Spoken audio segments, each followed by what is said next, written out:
My name is Tessa, and at 34 years old, I was publicly discarded by my high society in-laws for being a broken machine. During the Davenport family's lavish 10-year anniversary dinner, my mother-in-law threw my private medical records onto the table, demanding my husband divorce his barren wife. He looked at the floor and agreed. I did not cry. Instead, I signed the divorce papers on the spot, threw bank statements in his face, proving he was a thief, and walked out. What they did not know was that the medical records were fake, and the phone call I received in the rain that night would give me the power to destroy their entire empire. Before I continue this story, let me know where you are watching from in the comments below. Hit like and subscribe if you have ever had to stand up to people who thought they could break you. Growing up, I learned that hard work and integrity were the only currencies that mattered. But for the Davenport family, the only things that mattered were bloodlines, appearances, and the ruthless pursuit of status. My husband Malcolm and I had been married for 8 years, and for every single one of those days, his mother Beatrice made sure I knew I did not belong. I was a food science researcher, someone who worked in laboratories rather than attending high society galas in Atlanta. I did not come from their elite circles, and to Beatrice, my lack of pedigree was a stain on the Davenport name. The 10-year anniversary of the Davenport Investment Fund was supposed to be a night of celebration. Beatrice had rented out the most exclusive private dining room at a luxury restaurant in Buckhead. The room was dripping in opulence, from the crystal chandeliers overhead to the heavy silver cutlery arranged perfectly on the crisp white tablecloths. Waiters in pristine uniforms moved silently around the room, pouring vintage champagne into crystal flutes. It was exactly the kind of over-the-top display my mother-in-law lived for. I sat next to Malcolm, wearing a black dress I had carefully selected to blend in rather than stand out. Across the table sat my sister-in-law Bianca and her husband Preston. Preston was a white man from a family that claimed to have generations of old money. Beatrice treated him like royalty, constantly bragging about his aristocratic roots to anyone who would listen. Bianca wore a smug expression, her hand resting protectively over her slightly rounded stomach.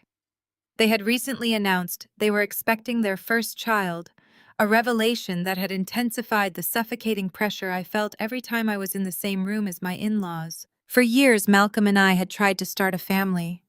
The negative tests, the endless doctor's appointments, the silent tears in the middle of the night had worn me down.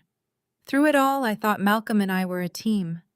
I thought his quiet demeanor was his way of coping with our shared heartbreak. I had no idea his silence was actually cowardice. The evening progressed with wealthy investors and family friends giving toast after toast to the Davenport legacy. Finally, it was Beatrice's turn. She stood at the head of the table, her signature pearls gleaming under the chandelier light. She tapped her spoon against her champagne flute, demanding absolute silence. The room quieted instantly. Beatrice commanded obedience, and her family always delivered. 10 years ago, we built this fund on the principles of excellence and legacy. Beatrice began, her sharp gaze sweeping across the room before landing directly on me. A legacy is only as strong as the bloodline that carries it forward. Tonight, I am proud to officially announce that my son Malcolm will be taking over as the Chief Executive Officer of the Davenport Investment Fund. Polite applause broke out around the table. I turned to Malcolm, offering him a supportive smile, but he refused to meet my eyes. He stared rigidly at his untouched plate, his jaw tight. A cold knot formed in my stomach. Something was wrong. Beatrice raised her hand, silencing the applause. However, she continued, her voice turning hard and clinical, the leader of this family must be a man capable of producing an heir. The Davenport empire cannot be entrusted to a dead end. Before I could process her words, Beatrice reached into her designer handbag and pulled out a thick manila folder. With a swift, deliberate motion, she threw it across the long table. It slid over the white linen and stopped directly in front of my plate. The bold red letters of the fertility clinic we had visited were stamped across the top. Those are your medical records, Tessa, Beatrice announced loudly, ensuring every investor, every family friend, and every waiter in the room could hear her. They confirm what I have suspected all along. You are completely barren. You are an empty vessel, a woman entirely incapable of giving this family what it requires. You have wasted 8 years of my son's life, but I will not allow you to waste another second. The entire dining room froze. The silence was deafening. I felt the blood drain from my face as I stared at the highly confidential medical file resting against my plate. The sheer cruelty of airing my deepest, most agonizing pain in front of a room full of strangers was paralyzing. I looked at Beatrice expecting to see a shred of human empathy, but her eyes held nothing but triumphant malice. You will leave our home tonight, Beatrice commanded, her voice ringing out like a gavel striking wood. You will pack your meager belongings, and you will not take a single thing paid for by Davenport money. You do not belong here, Tessa. You never did. My hands trembled in my lap. I turned to the man I had loved and supported for 8 years, the man who had held me while I cried over negative pregnancy tests, the man who had promised we would face everything together. Malcolm, I whispered, my voice thick with shock. Say something. Tell her this is insane. Malcolm did not look up. He kept his eyes glued to the expensive porcelain plate in front of him. When he finally spoke, his voice was barely a mumble, yet it echoed loudly in the silent room. Mother is right, Tessa, he said. I am sorry, but I need a real family. I cannot be the CEO of this fund and not have a legacy. I need an heir, and you cannot give me one. The betrayal hit me with physical force. It was not just the public humiliation. It was the realization that he had known about this ambush. He had orchestrated it with her. He was throwing me away because I was no longer biologically useful to his family's vanity. Bianca let out a sharp, mocking laugh from across the table. Honestly, Tessa, I do not know why you look so surprised. You have been holding my brother back for years. Look at Preston and me. We are building the next generation of this family. My husband comes from actual heritage, and we are adding to it. You are just a broken machine. It is time for you to be replaced. Preston chuckled, swirling his wineglass with an air of arrogant superiority. It is just business, Tessa. Cut your losses and move on. You cannot compete with good breeding. I looked at the faces surrounding me. Beatrice practically glowing with victory. Bianca and Preston reveling in my degradation. And Malcolm a weak, spineless shell of a man who would rather destroy his wife than stand up to his mother. In that moment, the crushing despair that had gripped me evaporated. The tears that had threatened to fall completely dried up.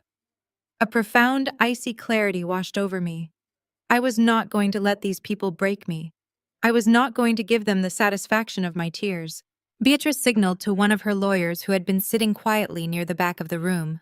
He stepped forward and placed a crisp legal document right on top of my medical file.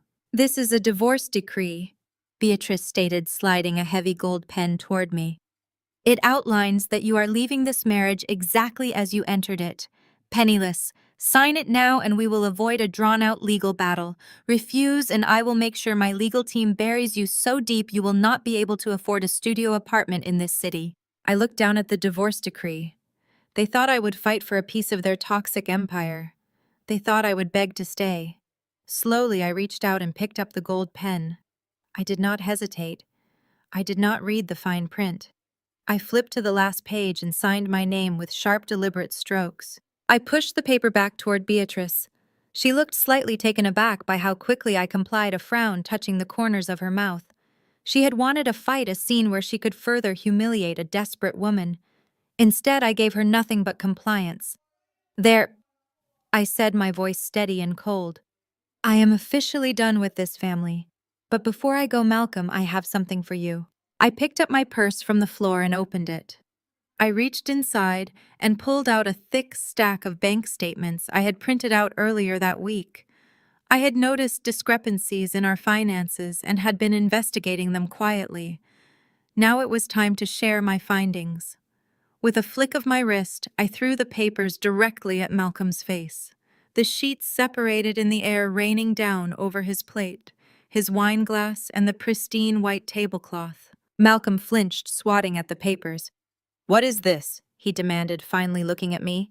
Those are our joint account records. I said loudly, making sure my voice carried to the back of the room.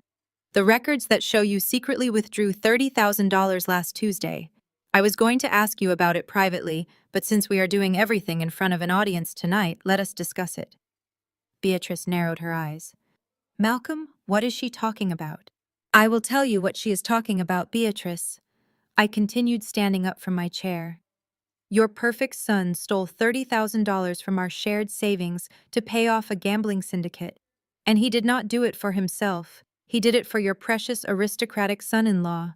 I pointed a finger straight at Preston, whose arrogant smirk vanished instantly. He went completely pale, his eyes darting frantically around the room as the wealthy investors began to murmur among themselves. Preston owes massive debts to underground bookies, I stated clearly. Your golden boy with his fake old money heritage is drowning in gambling debt, and Malcolm has been secretly using my hard-earned savings to bail him out so you would not find out. That is a lie, Preston sputtered, practically jumping out of his chair. She is making it up because she is bitter. The bank transfer numbers are right there on the table. I fired back. The routing numbers match Preston's offshore accounts. You are welcome to verify them, Beatrice. Check the dates. Check the amounts. Your son is a thief, and your son-in-law is a degenerate gambler. Bianca stared at her husband in horror. Malcolm was frantically trying to gather the papers, his hands shaking violently. You wanted me to leave with nothing, I said, looking down at Malcolm with absolute disgust. But you already took my money to cover up for his pathetic mistakes. Enjoy your CEO title, Malcolm. Enjoy your perfect family.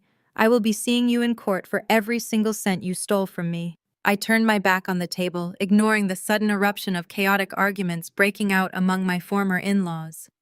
Beatrice was shouting at Preston. Bianca was crying. Malcolm was stammering excuses. I did not stay to watch the fallout. I walked toward the heavy oak doors of the private dining room, keeping my head held high and my shoulders pulled back. I did not look back once. When I stepped out of the restaurant, the humid Atlanta air hit me like a physical wall. A heavy thunderstorm had rolled in, and rain was coming down in sheets, washing the streets in a gray, blurry haze.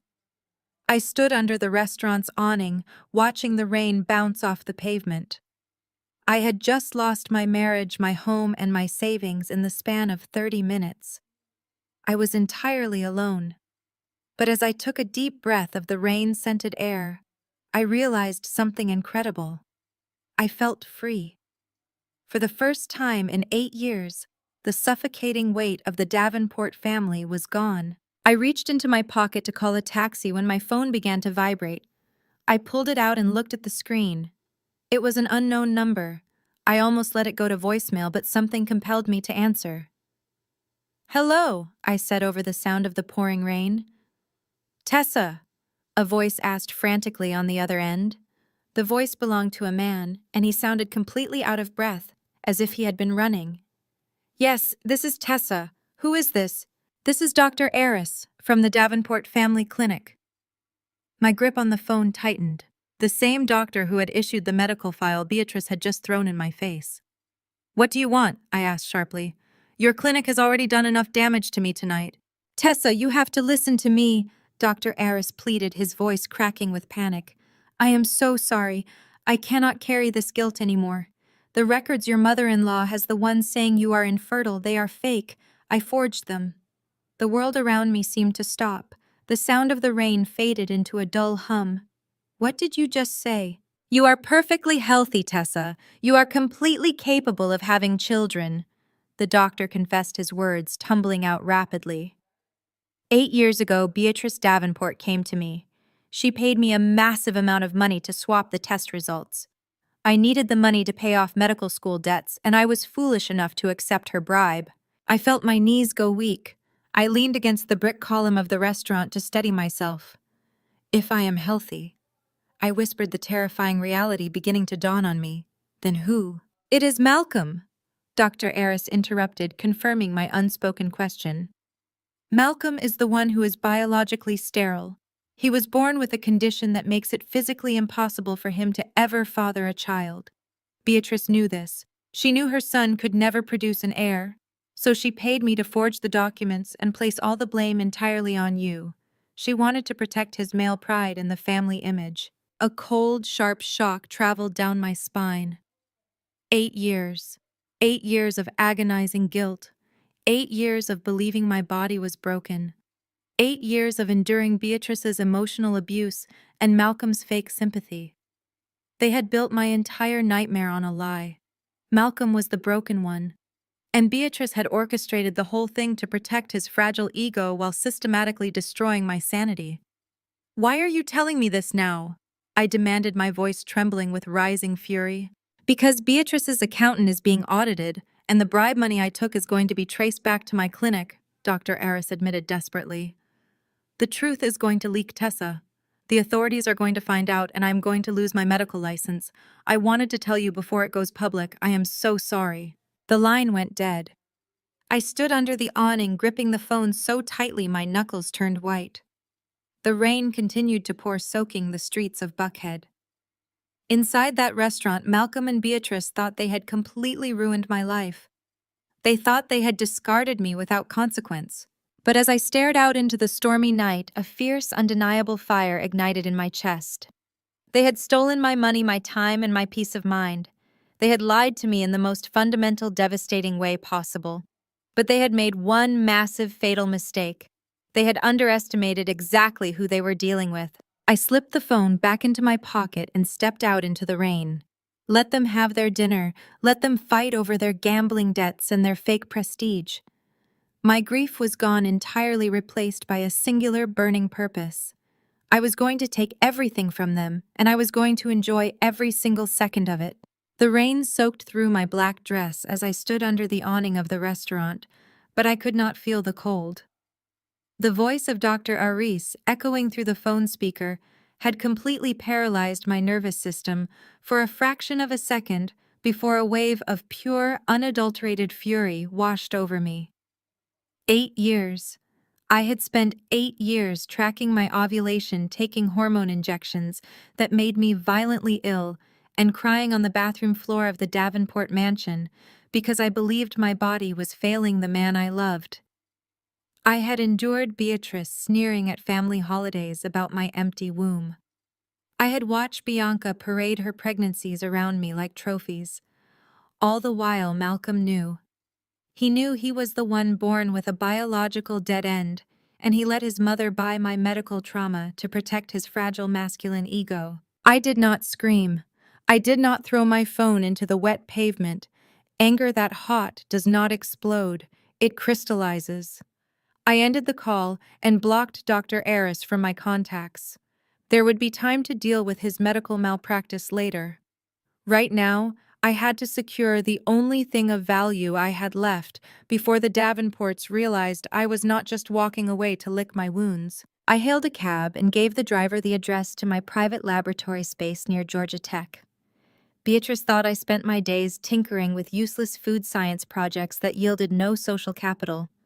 What she and Malcolm did not know was that my research in organic chemical structures had led me to develop a predictive algorithm. Initially designed to map molecular degradation, I had recently realized the code was perfectly adaptable to financial markets. It could predict market volatility with terrifying accuracy. I had been refining it in secret, pouring every ounce of my frustration into the code. It was my escape plan. Now it was my weapon. I spent the entire night in the lab packing my hard drives and wiping the local servers clean. By the time the sun rose over the Atlanta skyline, Tessa Davenport no longer existed. I reverted to my maiden name. I secured a modest apartment on the outskirts of the city and began the quiet, meticulous work of building my future. 6 months dragged by in a blur of legal summons and silent preparation. The Davenports thought they had won. They thought they had discarded a useless liability, but their arrogance made them sloppy, and their desperation was beginning to show. I knew exactly how bad their financial situation was because I had seen the bank statements before I left. Preston was bleeding the Davenport investment fund dry with his gambling debts, and Malcolm lacked the backbone or the intelligence to stop him. The day of our final divorce settlement arrived with the suffocating humidity typical of a Georgia summer. I walked into the Fulton County Courthouse wearing a tailored crimson suit that commanded attention. I did not look like a defeated ex-wife. I looked like a woman who owned the room. When I entered the assigned arbitration chamber, the entire Davenport clan was already seated on the opposing side of the heavy mahogany table. Beatrice sat at the center draped in her usual Chanel, her lips pursed in a permanent scowl. Malcolm sat beside her, looking exhausted and avoiding my gaze. Bianca and Preston were there too, whispering to each other with smug expressions. They had brought their most expensive corporate shark of a lawyer, a man named Sterling, who looked at me like I was an insect he was about to squash. I took my seat next to my court-appointed attorney, a quiet woman who I had specifically instructed to let me do the talking when the time came. The mediator, an older judge with a no-nonsense demeanor, opened the folder in front of him. He noted that I had already signed the initial divorce decree, relinquishing all claims to the Davenport estate alimony and spousal support. The separation should have been cut and dry. Then Sterling leaned forward, sliding a massive stack of legal filings across the table. He cleared his throat loudly. "My client has an addendum to the settlement," Sterling announced, his voice dripping with condescension. "We have recently become aware that during the course of the marriage, Tessa utilized funds from the joint marital accounts to lease a private laboratory space. Furthermore, she developed a proprietary software algorithm during this time. Under Georgia law, any intellectual property created during the marriage using shared resources is considered a marital asset. The Davenport family is claiming full absolute ownership of this algorithm and all associated rights." I felt a cold smile fighting to break through my neutral expression. So they had finally figured it out. Preston must have gotten wind of the algorithm's potential value and convinced Beatrice it was the life raft they needed to save their sinking investment fund. Preston leaned over the table, his blue eyes flashing with greedy entitlement. "Let us not drag this out, Tessa," he sneered. "You were living under my mother-in-law's roof, eating her food and spending my brother-in-law's money, while you played on your computer. That code belongs to the Davenport empire. You do not have the resources or the business acumen to monetize it anyway. Hand over the hard drives, and maybe Beatrice will be generous enough to pay your legal parking fees today." Bianca laughed, a harsh, grating sound that echoed off the wood-paneled walls. "Honestly, you should be thanking us for taking that worthless project off your hands. It is the least you can do to repay Malcolm for putting up with a defective wife for 8 years. Malcolm finally looked up. He had the decency to look slightly ashamed, but he still nodded in agreement with his sister. "We need that software, Tessa," he said, his voice pathetic and weak. "It is the only fair way to settle this. You owe the family." "I owe you nothing," I said, my voice cutting through the room like a steel blade. The air in the chamber instantly dropped 10 degrees. Beatrice slammed her hand on the table. "Do not use that tone with us, you ungrateful wretch.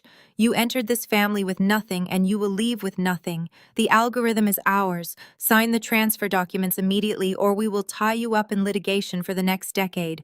You will be bankrupt before the year is over." I slowly opened my leather briefcase.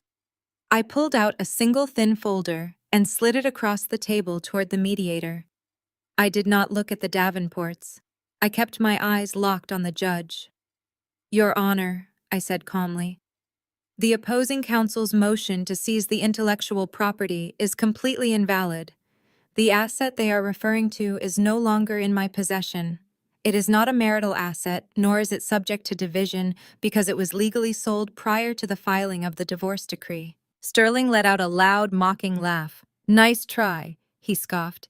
"Any sale of a marital asset made in anticipation of a divorce without the spouse's consent is considered fraudulent conveyance. We will simply have a judge void the sale and hold you in contempt. Who did you allegedly sell it to? A friend? A dummy corporation?" I slid a secondary document across the table, ensuring it landed right in front of Preston. "I sold it to an independent venture capitalist named Xavier," I replied, enunciating every syllable perfectly. "I transferred total ownership of the algorithm, the source code, and all future licensing rights to his firm." Beatrice snatched the paper from Preston's hands. Her eyes darted rapidly across the page, searching for a loophole. "For how much?" she demanded, her voice shrill with rising panic. "You cannot just give away a multi-million-dollar asset. How much did he pay you for it?" I leaned forward, clasping my hands together on the table. Exactly $1. The silence that descended upon the room was absolute. Sterling actually took off his glasses, rubbing his eyes as if he had misread the document. Preston's smug grin vanished, replaced by a look of utter horror. $1, Preston choked out. You sold a predictive financial algorithm that could save our entire fund for one single dollar. I did, I said, maintaining my icy composure. And because I sold it for $1, there are no significant financial proceeds to divide in this divorce settlement. The sale was executed 3 months before Beatrice threw those fake medical records in my face at the anniversary dinner. I had complete legal right to dispose of my own intellectual property as I saw fit. The transaction is ironclad, fully notarized, and completely legal. Sterling frantically flipped through the documents. He is right, Beatrice, the lawyer muttered, sweat beading on his forehead. The transfer predates the divorce filing by 90 days. It was a private sale of intellectual property developed entirely by her. There is no fraudulent conveyance because there was no pending divorce action at the time of the sale. We have no legal claim to it. Beatrice looked like she was going to have a stroke. Her face turned an alarming shade of purple. You vindictive, spiteful little nobody does this. You threw away millions of dollars just to keep it out of our hands. I did not throw anything away, Beatrice. I invested it with someone who actually knows how to build an empire without stealing from his own family, I said, looking pointedly at Preston. Xavier is launching a new financial tech firm next month. The algorithm is the cornerstone of his platform. I hear he already has secured $50 million in backing. It is a shame the Davenport Fund will not be able to compete with that kind of technological advantage. I suppose Malcolm will just have to figure out how to save your sinking ship the old-fashioned way. Malcolm looked physically ill. He slumped back in his chair, running a trembling hand over his face. We needed that, Tessa, he whispered. We really needed that. You needed a lot of things, Malcolm, I replied, my voice completely devoid of pity. Courage being the primary one. But you do not get to extract your salvation from the woman you threw away. The mediator cleared his throat, breaking the heavy tension. It appears the matter of the intellectual property is settled. The asset is not part of the marital estate. Unless there are further motions, I will finalize the divorce decree as initially signed. Sterling slammed his folder shut, defeated. No further motions, Your Honor. The proceedings wrapped up in minutes. The Davenports had come to the courthouse expecting to strip me down to the bone. Instead, they had been forced to watch their only lifeline float away, legally secured in the hands of a competitor. I gathered my things and walked out of the chamber. The hallway outside the courtroom was echoing with the sounds of other legal battles, but all I could hear was the frantic clicking of Beatrice's heels as she chased after me. You think you have won? She hissed, grabbing my shoulder and spinning me around. I casually brushed her hand off my jacket as if wiping away a piece of lint. I do not think anything, Beatrice. I know exactly what I have done. Bianca, Preston, and Malcolm caught up to her, standing like a wall of pathetic, desperate bullies.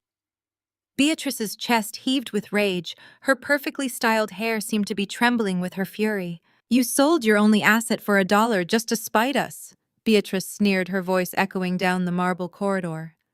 You are an absolute fool. You could have negotiated. You could have walked away with a piece of our wealth. Instead, you are walking out of here with nothing. You have no money. You have no family. You have no future. I stood perfectly still, letting her venom wash over me without absorbing a single drop of it. Look at you, Beatrice continued, her voice rising in volume, trying to attract the attention of passing lawyers and judges to humiliate me one last time. You are a barren, broken woman. You could not even give my son a child. You are a biological dead end. I promise you this, Tessa. A penniless, sterile nobody like you will never rise again in Atlanta. You will spend the rest of your pathetic life watching us succeed while you rot in the gutter. Malcolm looked away, too cowardly to even tell his own mother the truth about his sterility. Preston crossed his arms, trying to regain his arrogant posture, while Bianca glared at me with absolute hatred. I let the silence stretch out for a long, agonizing moment. I looked at Beatrice, then at Malcolm, taking in their desperate need to make me feel small. They needed me to be broken so they could feel whole. I smiled. It was not a forced smile. It was a genuine, radiant expression of pure, unadulterated triumph. I reached down and gently rested my hand against my stomach right over my womb. Beatrice's ranting abruptly stopped. Her eyes dropped to my hand, and the color completely drained from her face for the second time that day. I did not say a single word. I did not need to. The way I held my stomach, the serene, glowing confidence in my eyes told them everything they needed to know. The medical records were fake. I was not the broken one. And the legacy I was building had absolutely nothing to do with their toxic, crumbling empire. I turned on my heel and walked down the marble hallway, my footsteps echoing with the steady, unbreakable rhythm of a woman who had just won the war. I left them standing there in the courthouse corridor, choking on the realization that their nightmare was only just beginning. The echo of my footsteps fading down the marble hallway of the courthouse was the beautiful sound of a closing chapter and the opening of a hunting season. The next 3 years were a masterclass in relentless reinvention and calculated growth. Xavier and I took that raw, predictive algorithm and forged it into Aegis. It was not just a financial technology platform, but a weapon of mass empowerment and a shield for those the traditional banking system had always ignored. We specifically designed the architecture of Aegis to identify, evaluate, and inject capital into promising African American businesses across Atlanta and the Greater South. We bypassed the old gatekeepers, the generational wealth funds that relied on outdated pedigree and racial exclusion to maintain their grip on the city. We worked 18-hour days in our new office space, analyzing massive data sets, securing independent backing from visionary investors, and building a network of absolute trust. Xavier was everything Malcolm had never been. He was a partner in the truest sense of the word, sharing the late nights, the stressful pitches, the coffee-stained blueprints, and the eventual breathtaking victories. He respected my intellect and protected my peace. As Aegis grew from a quiet laboratory startup into a financial titan, valued in the tens of millions, the Davenport Investment Fund began its slow, agonizing descent into ruin. Malcolm had finally gotten the chief executive officer title he had sacrificed me for. But a fancy nameplate on a mahogany desk cannot buy competence. Without my quiet guidance and the financial buffers I used to manage behind the scenes, his leadership was instantly disastrous. He made impulsive decisions driven by a desperate need to prove his mother right. He tried to emulate his late father's aggressive market tactics, but completely lacked the analytical intellect required to back them up. Worse, he gave Preston unrestricted access to the fund's capital reserves. Preston, the so-called aristocrat, was recklessly siphoning Davenport money into highly speculative offshore investments and underground gambling syndicates disguised as commercial real estate developments. The Davenport empire was bleeding out from a dozen self-inflicted wounds, and the sharks in Atlanta's elite circles were beginning to smell the blood in the water. But the most profound victory of those 3 years had absolutely nothing to do with market shares or venture capital acquisitions. It happened on a quiet Tuesday morning when I stared at a plastic wand on my bathroom counter and saw 2 solid pink lines. I remember falling to the tiled floor, gripping the edge of the sink, as tears of pure, overwhelming joy streamed down my face. For 8 agonizing years, I had been completely convinced my body was a barren wasteland. I had endured the vicious whispers at family dinners, the degrading medical appointments, the suffocating pity of a family that viewed me as a defective, broken machine. I had blamed myself for every negative test, but the life growing inside me proved that Beatrice's cruelty was nothing but a fragile, malicious lie designed to protect her genetically defective son. Xavier found me crying on the floor and held me close, promising that our child would never know the kind of toxic conditionality I had barely survived. 9 months later, I gave birth to our beautiful daughter, Aria. When the nurses placed her on my chest, wrapped in a soft white hospital blanket, I looked down at her thick, dark curls and perfect tiny fingers and felt a love so fierce it completely incinerated the trauma of my past.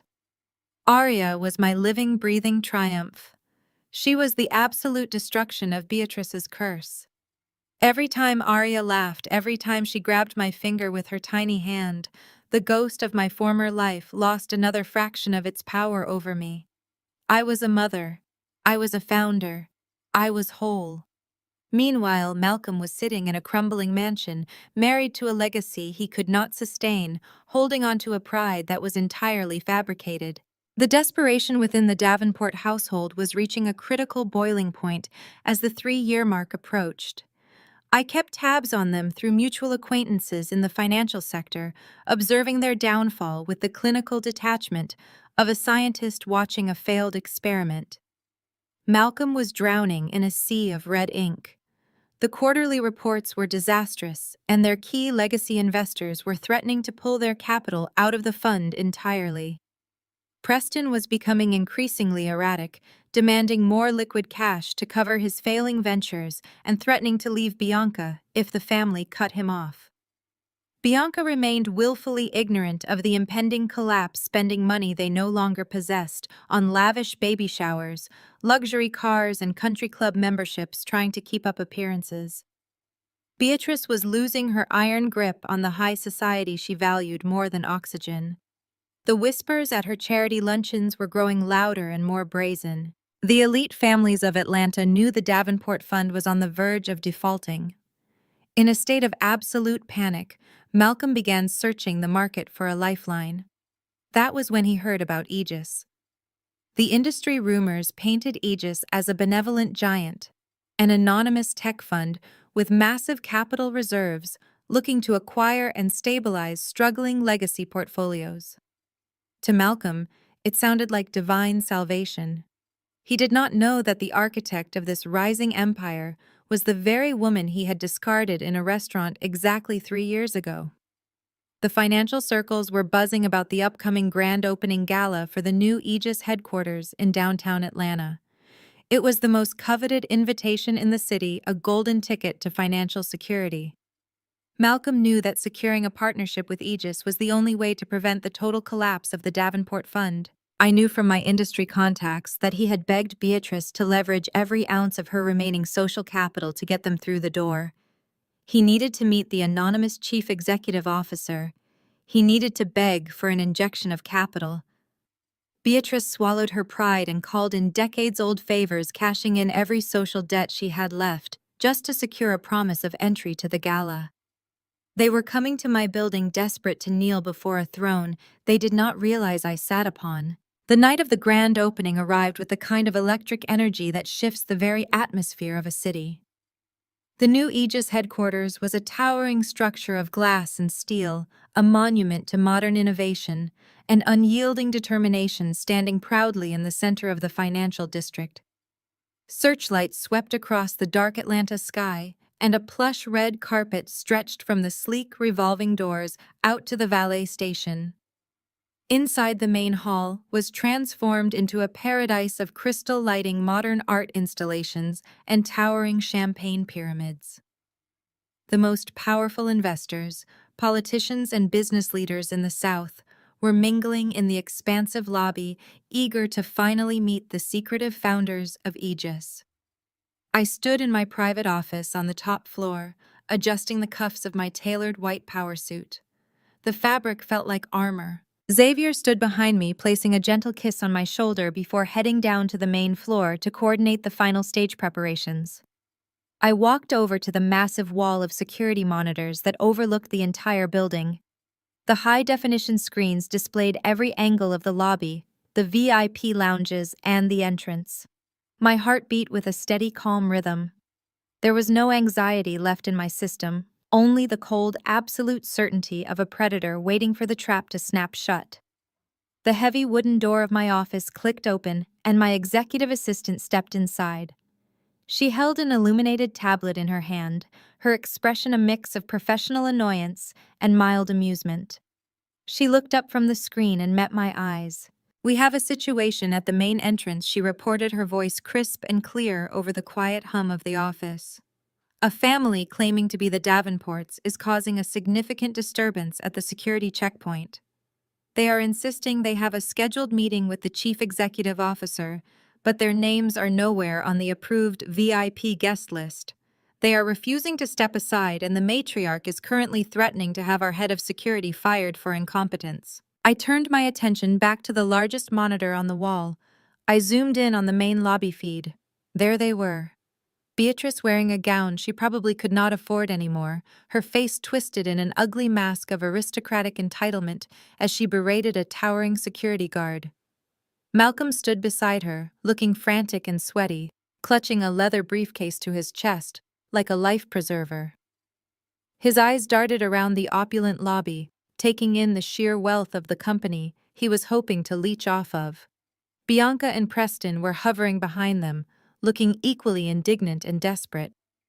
They were shouting at my security team, pointing fingers, and demanding the respect they believed their family names still carried. I watched the screen as Beatrice stamped her foot, her mouth moving in angry, frantic shapes, demanding to speak to the manager. I let a slow, freezing smile spread across my face. "Let them wait," I told my assistant, my voice echoing softly in the quiet luxury of the office. "Let them panic for exactly 5 more minutes. Then instruct security to escort them inside. I want them exactly where they belong." I watched the security feed from the quiet sanctuary of my office, allowing the 5 minutes to tick by with agonizing slowness for the people trapped in the lobby below. On the high-definition monitor, I could see every bead of sweat forming on Malcolm's forehead. He was shifting his weight from foot to foot, clutching his leather briefcase as if it contained the cure to a terminal disease. In many ways it did. That briefcase held the desperate fabricated pitch decks he hoped would convince the anonymous chief executive officer of Aegis to pour millions into the dying Davenport investment fund. Beside him, Beatrice was putting on a theatrical display of aristocratic outrage. She jabbed her manicured finger into the chest of my head of security, a towering man named Marcus, who remained as immovable as a stone wall. Bianca and Preston hovered behind them, looking around the opulent lobby with wide, greedy eyes. I could see the exact moment the sheer wealth of my company intimidated them, but their deeply ingrained arrogance forced them to mask their awe with loud complaints about the service. When the 5 minutes were up, I turned away from the monitors and smoothed the lapels of my tailored white suit. I stepped out of my office and took the private executive elevator down to the ground floor. The glass doors slid open to reveal a symphony of high society elegance. The main hall of the Aegis headquarters was a masterpiece of modern architecture with soaring, vaulted ceilings, indoor waterfalls, and ambient lighting that cast a warm golden glow over the hundreds of elite guests. Waiters glided silently through the crowd carrying trays of vintage champagne and caviar. Soft jazz floated through the air, blending with the low murmur of powerful people making lucrative deals. It was my world now, a world built on intellect and strategy, rather than empty bloodlines and fake prestige. I walked toward the main entrance, pausing to take a digital clipboard from one of my event coordinators to quickly review the catering schedule. As I stood there reviewing the digital notes, the commotion at the velvet ropes reached a fever pitch. Beatrice's voice pierced through the elegant atmosphere of the lobby, shrill and demanding. She was telling Marcus that she would personally see to it that he never worked in Atlanta again if he did not immediately unclip the rope and allow her family inside. Marcus simply crossed his massive arms over his chest, completely unbothered by her threats. He was waiting for my signal. I did not give it yet. I wanted to observe them up close. I wanted to see the people who had once crushed me under their designer shoes completely stripped of their power. It was Bianca who spotted me first. I saw her eyes dart past the security guards and land on my face. She blinked several times as if trying to process an impossible illusion. Then a cruel, familiar smirk twisted her features. She tapped her mother on the shoulder and pointed a perfectly manicured finger in my direction. Beatrice stopped her tirade and followed Bianca's gaze. The shock on my former mother-in-law's face was instantaneous, but it was quickly replaced by a look of absolute disgust. They pushed their way to the front of the barricade, ignoring the other guests who were politely waiting in line. Bianca leaned over the velvet rope, her eyes scanning my white suit and the digital clipboard in my hands. She let out a loud, grating laugh that made several nearby guests turn their heads in confusion. "Look who it is!" Bianca announced, her voice carrying a tone of vicious delight. I knew the service tonight was subpar, but I had no idea Aegis was hiring straight from the gutter. "What are you doing here, Tessa? Did they hire you to check coats, or are you just running errands for the real executives?" Beatrice let out a harsh scoff, adjusting the diamond necklace that was likely one of the few pieces she had not yet pawned to cover Preston's gambling debts. "It is absolutely shameful," Beatrice sneered loud enough for the security team to hear. "You build a magnificent building like this, and then you pollute the lobby with incompetent low-level staff. I suppose someone has to hold the guest list, but they could have at least hired a woman who knows how to properly present herself. It is no wonder there is a backup at the door. You are probably too slow to figure out how to operate that tablet." I stood perfectly still, holding the clipboard against my chest. I did not blink, I did not frown. I simply looked at them, letting their pathetic assumptions hang in the air. They were so blinded by their own prejudice and their desperate need to feel superior that they could not even comprehend the reality standing right in front of them. They saw a woman with a clipboard, and their minds immediately relegated her to the bottom of the social hierarchy because that was the only place they believed I belonged. Malcolm finally stepped forward. He looked worse up close. The stress of ruining his family's legacy had aged him a decade in 3 years. There were deep, dark bags under his eyes, and his suit hung loosely on his thinning frame. He looked at me with a mixture of panic and deep, profound embarrassment. He glanced around the lobby, nervously terrified that some wealthy investor might recognize me as his former wife and associate him with the hired help. "Tessa, what are you doing here?" Malcolm hissed, keeping his voice low as if trying to contain a scandalous secret. "This is a highly exclusive event. You have no business being out here where people can see you. If any of my colleagues or potential investors realize who you used to be to me, it will completely ruin my credibility. I am here to secure a massive partnership with the chief executive officer of this company, and I cannot have you wandering around the lobby making me look bad." Before I could even form a response, Malcolm reached into his breast pocket and pulled out a leather wallet. His fingers trembled slightly as he opened it. I could see that the thick stacks of cash he used to carry were gone, replaced by a few lonely bills and a collection of maxed-out credit cards. He pulled out a single crumpled $100 bill. He reached across the velvet rope and practically shoved the money into my free hand. "Take this," Malcolm muttered, looking around frantically to ensure no one was watching his supposed act of charity. "Go take your break early. Go buy yourself a decent outfit or get some coffee and just hide in the back room until the gala is over.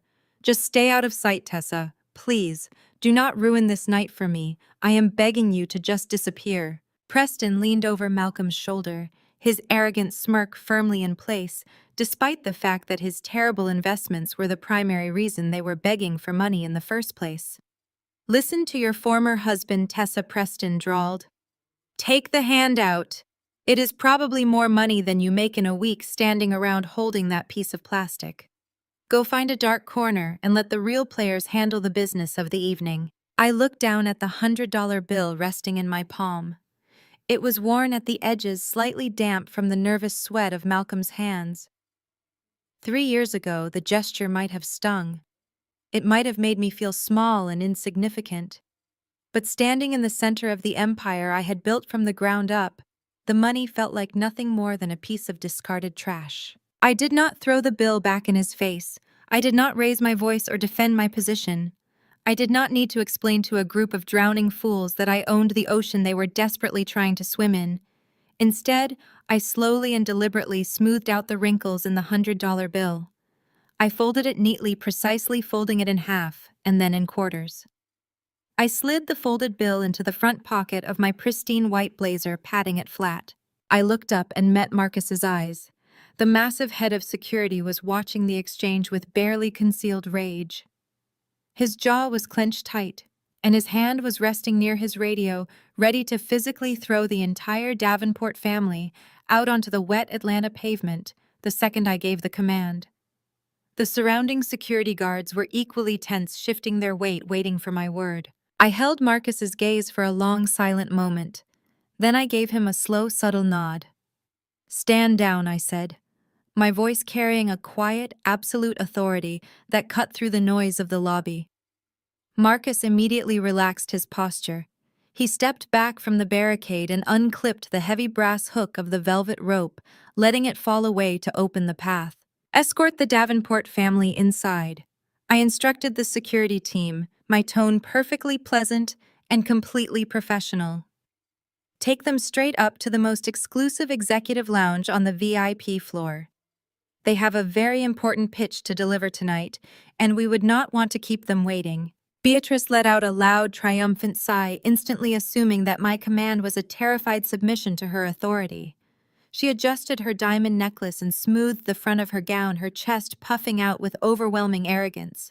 She looked at the security guards with utter contempt before turning her victorious gaze back to me. "That is exactly what I thought," Beatrice proclaimed, a smug, venomous smile stretching across her face. "It is good to see you finally understand your place, Tessa. You may be working in a fancy building now, but the Davenport name still commands absolute obedience in this city. Next time, try to remember who your betters are before you force us to make a scene in public. Now get out of our way. We have a meeting with the leader of this company." She stepped forward, pushing past me without a second glance. Malcolm followed closely behind, clutching his briefcase tighter, looking visibly relieved that the hired help had finally decided to cooperate. Bianca bumped her shoulder against mine as she walked past, letting out a soft, mocking laugh. Preston swaggered through the opening, tossing a condescending wink in my direction as he followed the security guards toward the private elevators. They walked through the grand lobby of my company, completely ignoring me, now whispering excitedly to each other about their brilliant pitch decks and the millions of dollars they were about to secure from the anonymous genius who ran Aegis. They marched onto the plush carpets of the VIP elevator, their heads held high, completely blinded by their own magnificent delusion. They had absolutely no idea that the exclusive executive lounge they were being escorted into was not a sanctuary for negotiation. They had no idea they were walking straight into a perfectly constructed trap, stepping willingly onto the platform of a guillotine that I had spent the last 3 years building. I stood in the lobby watching the golden elevator doors slide shut, locking them inside. I adjusted the clipboard in my hand, a cold, satisfied smile finally touching my lips as I turned to follow them up to the slaughter. The private elevator glided smoothly to the top floor of the Aegis headquarters, carrying the Davenport family directly into the heart of my domain. When the golden doors slid open, they stepped into the most exclusive lounge in the entire building. The room was a breathtaking display of modern luxury, featuring panoramic views of the Atlanta skyline. Dark velvet furnishings and walls adorned with digital displays, showing real-time global market analytics. A private bar carved from a single piece of black marble anchored the space, staffed by attendants pouring champagne that cost more than Malcolm's current monthly operating budget. Preston wasted absolutely no time. The moment he entered the room, he spotted a cluster of wealthy venture capitalists standing near the floor-to-ceiling windows. Ignoring the fact that he was essentially bankrupt, Preston adjusted his expensive suit jacket and strutted over to them with the unearned swagger of a man who believed his bloodline made him invincible. He immediately began boasting loudly about the Davenport family legacy, throwing around bloated financial terms and acting as if he were already an intimate partner in the Aegis empire. He laughed too loudly, patted powerful men on the back, and spoke of his vast portfolio, completely oblivious to the fact that the men he was trying to impress were actually members of my advisory board. They knew exactly who he was, and they knew exactly why his family was about to lose everything. I watched this pathetic charade from the hallway for a moment, before deciding it was time to make my final preparations. I stepped into the lounge, holding a digital tablet to review the audio frequencies for the main stage presentation.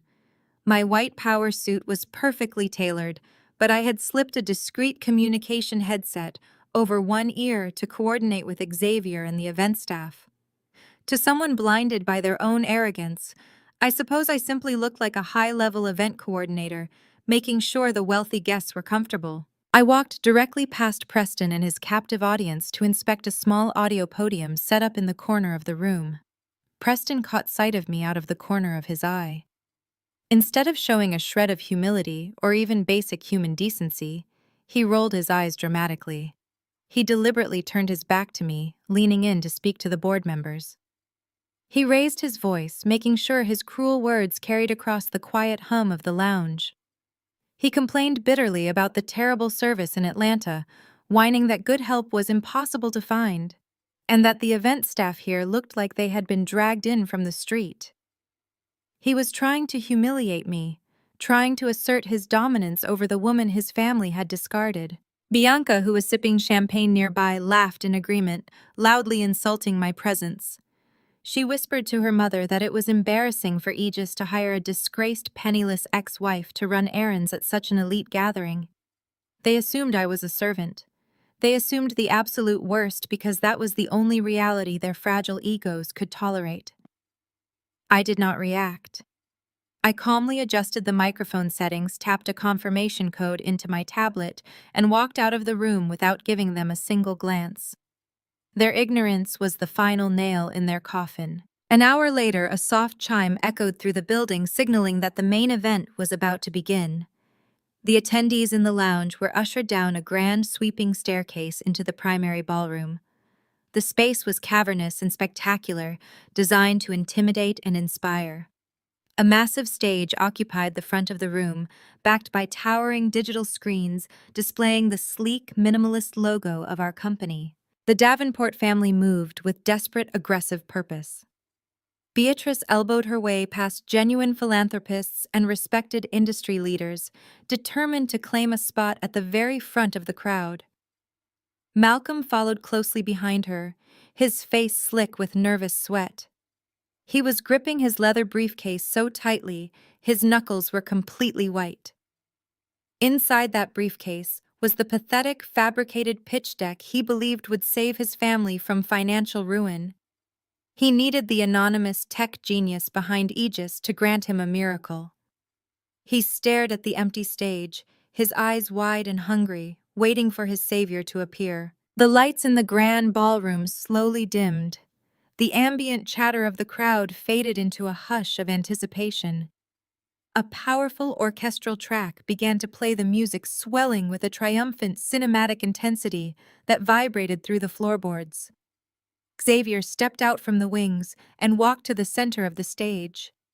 He looked magnificent, projecting the kind of calm, effortless authority that Malcolm had spent his entire life trying to fake. Xavier gripped the microphone and smiled at the sea of powerful faces. He began his speech talking about the urgent need to disrupt a stagnant financial system built on exclusion and old money prejudices. He spoke about breaking down the barriers that kept minority-owned businesses starved of capital. He praised the brilliant architecture of the predictive algorithm that powered our platform, calling it a masterpiece of modern financial technology. Down in the front row, Malcolm was practically vibrating with anxiety. He leaned forward, hanging on to every single word Xavier spoke, preparing himself to beg for the family business. Beatrice stood beside him, her chin raised high, ready to deploy her aristocratic charm the moment the true founder was revealed. Then Xavier stepped back from the microphone. He raised his hand and announced that it was time for the world to meet the true visionary, the architect of the algorithm, and the sole chief executive officer of Aegis.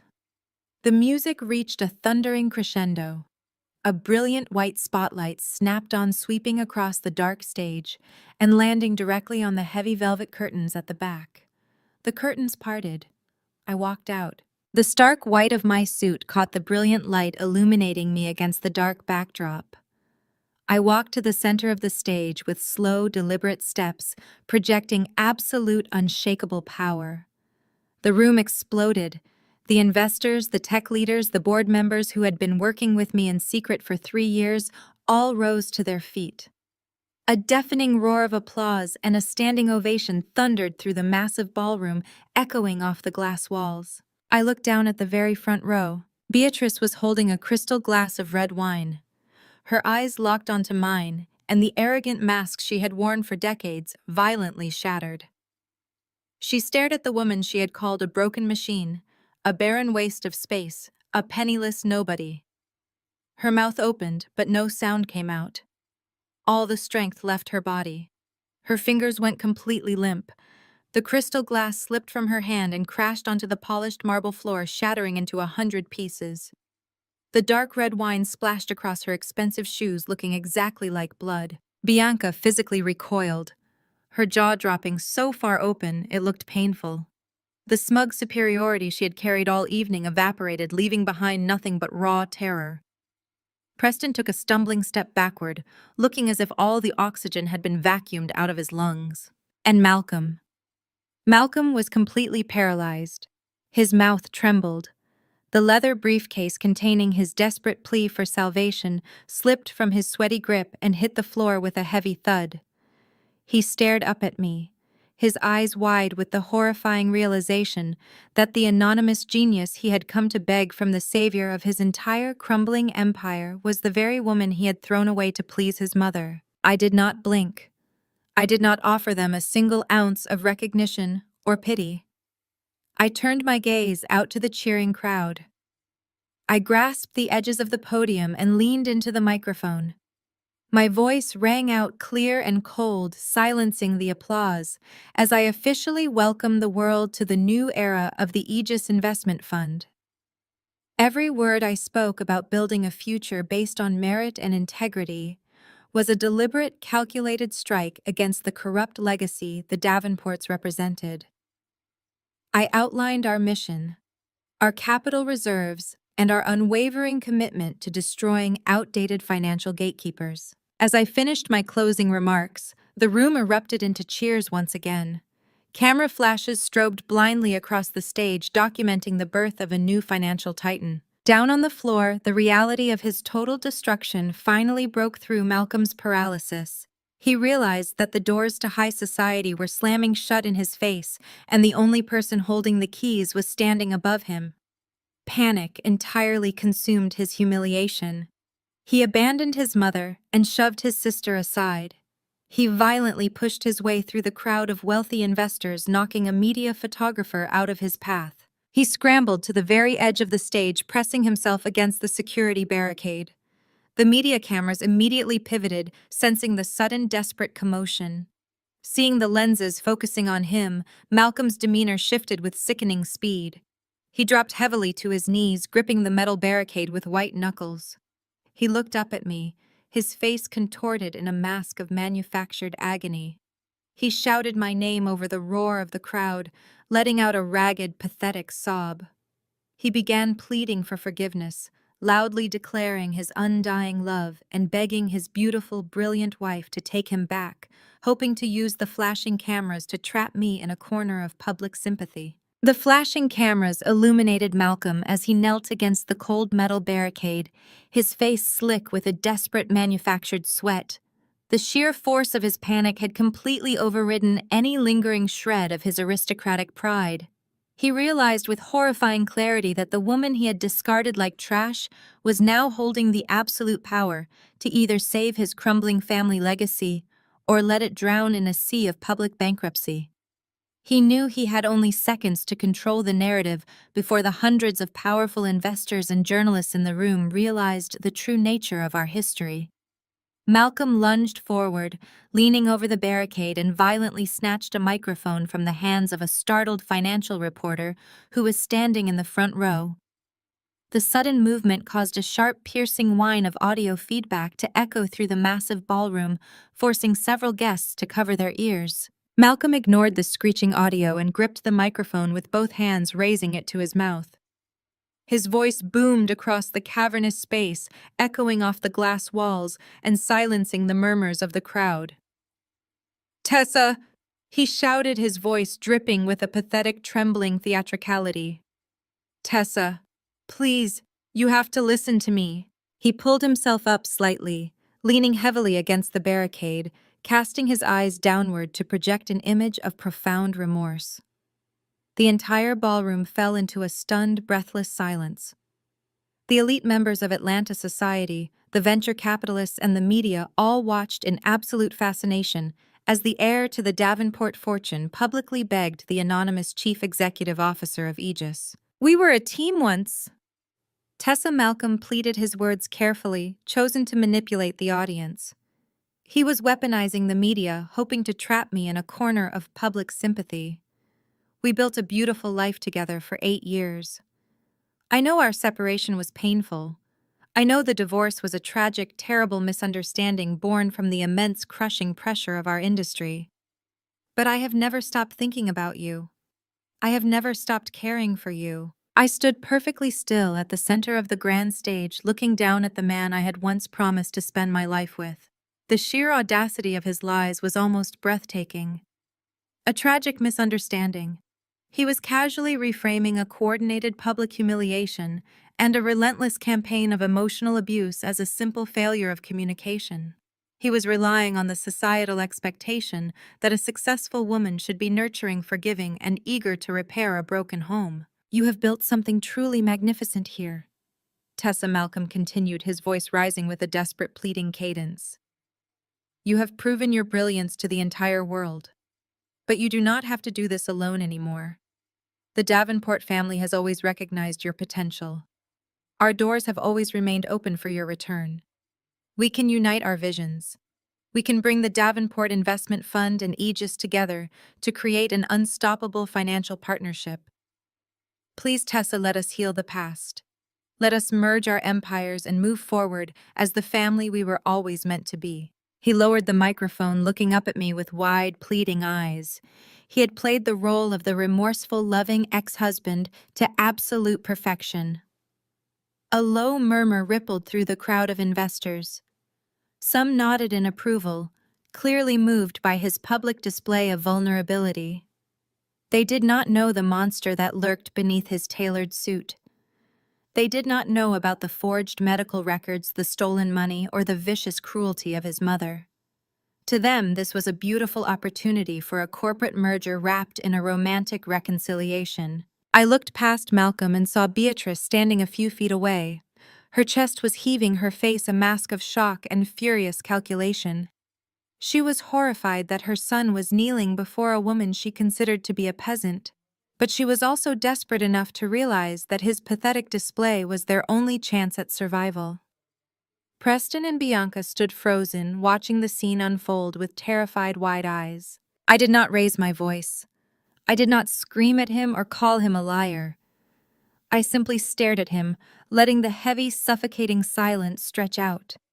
I was preparing to dismantle his entire fabricated narrative piece by piece when a sudden, delicate sound cut through the heavy atmosphere of the grand ballroom. It was a light, rapid tapping sound completely out of place in a room filled with corporate titans and cutthroat investors.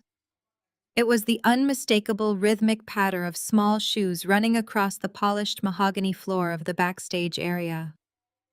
Before I could even turn my head, the heavy velvet curtains behind me parted, and the illusion of Malcolm's tragic love story was instantly violently shattered. Out from the shadows of the wings ran Arya.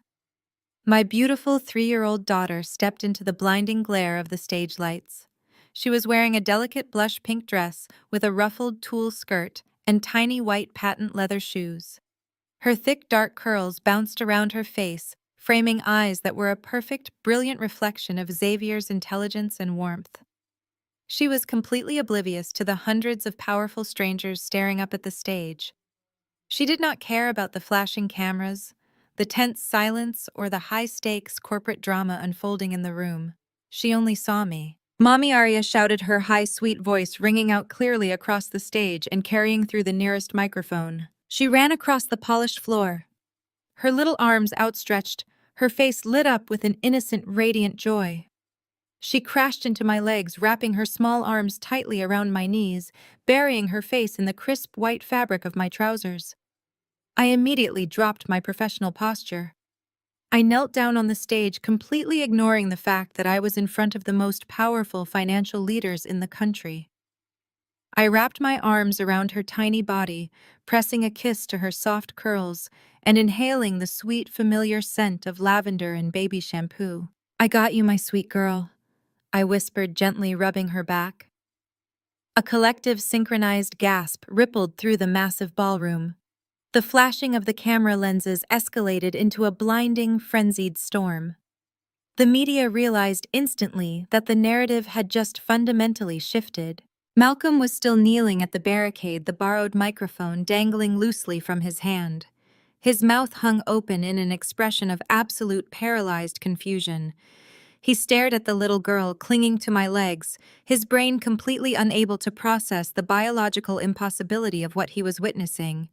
For 8 years, he had allowed his mother to convince the world and me that I was an empty, barren vessel. He had thrown me away because I supposedly could not provide him with a legacy. And now he was staring at a living, breathing, perfectly healthy child who called me mother. The shock held the room hostage for only a few fleeting seconds before the undeniable reality of Arya's existence completely fractured Beatrice's mind. The matriarch of the Davenport family could not accept this. She could not process the fact that the woman she had publicly degraded and discarded as a biological failure had effortlessly produced a child.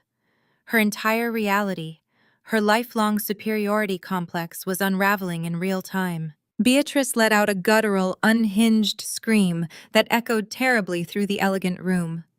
She shoved her way past the bewildered investors, her expensive heels slipping on the spilled red wine from her shattered glass. She threw herself against the metal barricade right beside her paralyzed son, her face contorted into a mask of purple, pulsing fury. "She is a liar!" Beatrice shrieked, her voice raw and shrill, tearing through the shocked silence of the ballroom. "Do not believe a single word this woman says. She is a complete fraud." Beatrice pointed a trembling, manicured finger directly at me and then at the little girl hiding her face against my shoulder. Arya whimpered slightly at the loud, aggressive noise, and I pulled her closer, shielding her from the absolute toxicity radiating from the front row. "That child is a fake!" Beatrice screamed, spittle flying from her lips as she completely lost her grip on her aristocratic sanity. "She is a hired actor. This is a pathetic, elaborate stunt designed to humiliate my family. I know the truth about you, Tessa. You are biologically barren. You are an empty, useless machine. You were kicked out of my prestigious home because you are physically incapable of reproducing. You are sterile. That child cannot possibly be yours." The investors and journalists stared at Beatrice in absolute horror. The elegant, poised woman who had dictated Atlanta high society for decades was currently screaming like a lunatic, acting like a desperate, cornered animal. Preston tried to grab her arm to pull her away from the cameras, but Beatrice violently shoved him backward, refusing to break her deranged stare. "She hired that child to save face." Beatrice continued shouting into the crowd, trying desperately to convince the disgusted onlookers. "She is trying to pretend she has a perfect life, but she is broken. She is a biological dead end. Do not invest your money with a woman who has to buy a fake family to hide her own shameful deficiencies." Malcolm finally seemed to snap out of his trance. He looked at his mother, his face pale and slick with sweat, realizing that her unhinged screaming was destroying whatever tiny microscopic chance they had left of securing a partnership. "Mother, stop," he whispered weakly, tugging at her sleeve. But Beatrice was too far gone, trapped in the defensive delusion she had created 8 years ago. I remained kneeling on the stage, my arms wrapped protectively around Arya. I looked down at my beautiful daughter, gently stroking her dark curls and murmuring soft, reassuring words to calm her. When she looked up at me with her bright, trusting eyes, I smiled. I felt a profound, absolute serenity wash over my entire body. The screaming woman at the barricade could not touch us. Her venom meant absolutely nothing. I slowly stood back up, resting one hand gently on Arya's shoulder. I looked down at Beatrice, whose chest was heaving with exertion, her face twisted in an ugly, desperate sneer. I looked at Malcolm, who was shrinking away from the blinding camera flashes, entirely defeated by his own cowardice. The icy, triumphant smile returned to my face. I did not scream back at Beatrice. I did not raise my voice to defend my daughter's existence or explain my medical history to a crowd of strangers. Words were completely unnecessary when you held the absolute undeniable truth in the palm of your hand. I looked up from the pathetic display at the barricade and shifted my gaze toward the back of the massive auditorium. High above the crowd suspended in a glass-enclosed observation deck sat the technical production team. I raised my free hand and gave a single subtle sharp signal to the lead technician. The massive, towering LED screen behind me, which had been projecting the bright minimalist logo of the Aegis Investment Fund, suddenly went completely pitch black. The sudden loss of light caused a momentary hush to fall over the panicked, chaotic ballroom. The investors, the media, and even Beatrice fell silent, instinctively turning their attention to the looming darkness of the giant screen. The room collectively held its breath, the air heavy and thick with electric anticipation. They were preparing to witness the final, absolute destruction of the Davenport empire. I squeezed Arya's small hand, continuing to smile my cold, unshakable smile as the massive screen clicked and began to change its display, preparing to broadcast the ultimate unarguable truth to the entire world. The massive lead screen behind me hummed to life, casting a brilliant blue and white glow over the dark stage and washing over the faces of the hundreds of guests in the ballroom. I kept my hand firmly on Arya's shoulder, looking down at the very front row where the Davenport family was completely frozen in anticipation. The pitch-black display suddenly shattered into light, revealing a highly magnified, high-definition scan of an official medical document. The seal of the Atlanta Central Hospital was printed clearly at the top of the page. The document was dated exactly 8 years ago. The date matched the exact month that Beatrice had coldly informed me I was a barren, defective woman who had no place in her prestigious family. My name was printed clearly across the patient information section. The medical terminology on the screen was complex, filled with diagnostic codes and physician notes, but the final conclusion was highlighted in a bright, unmistakable yellow block of text.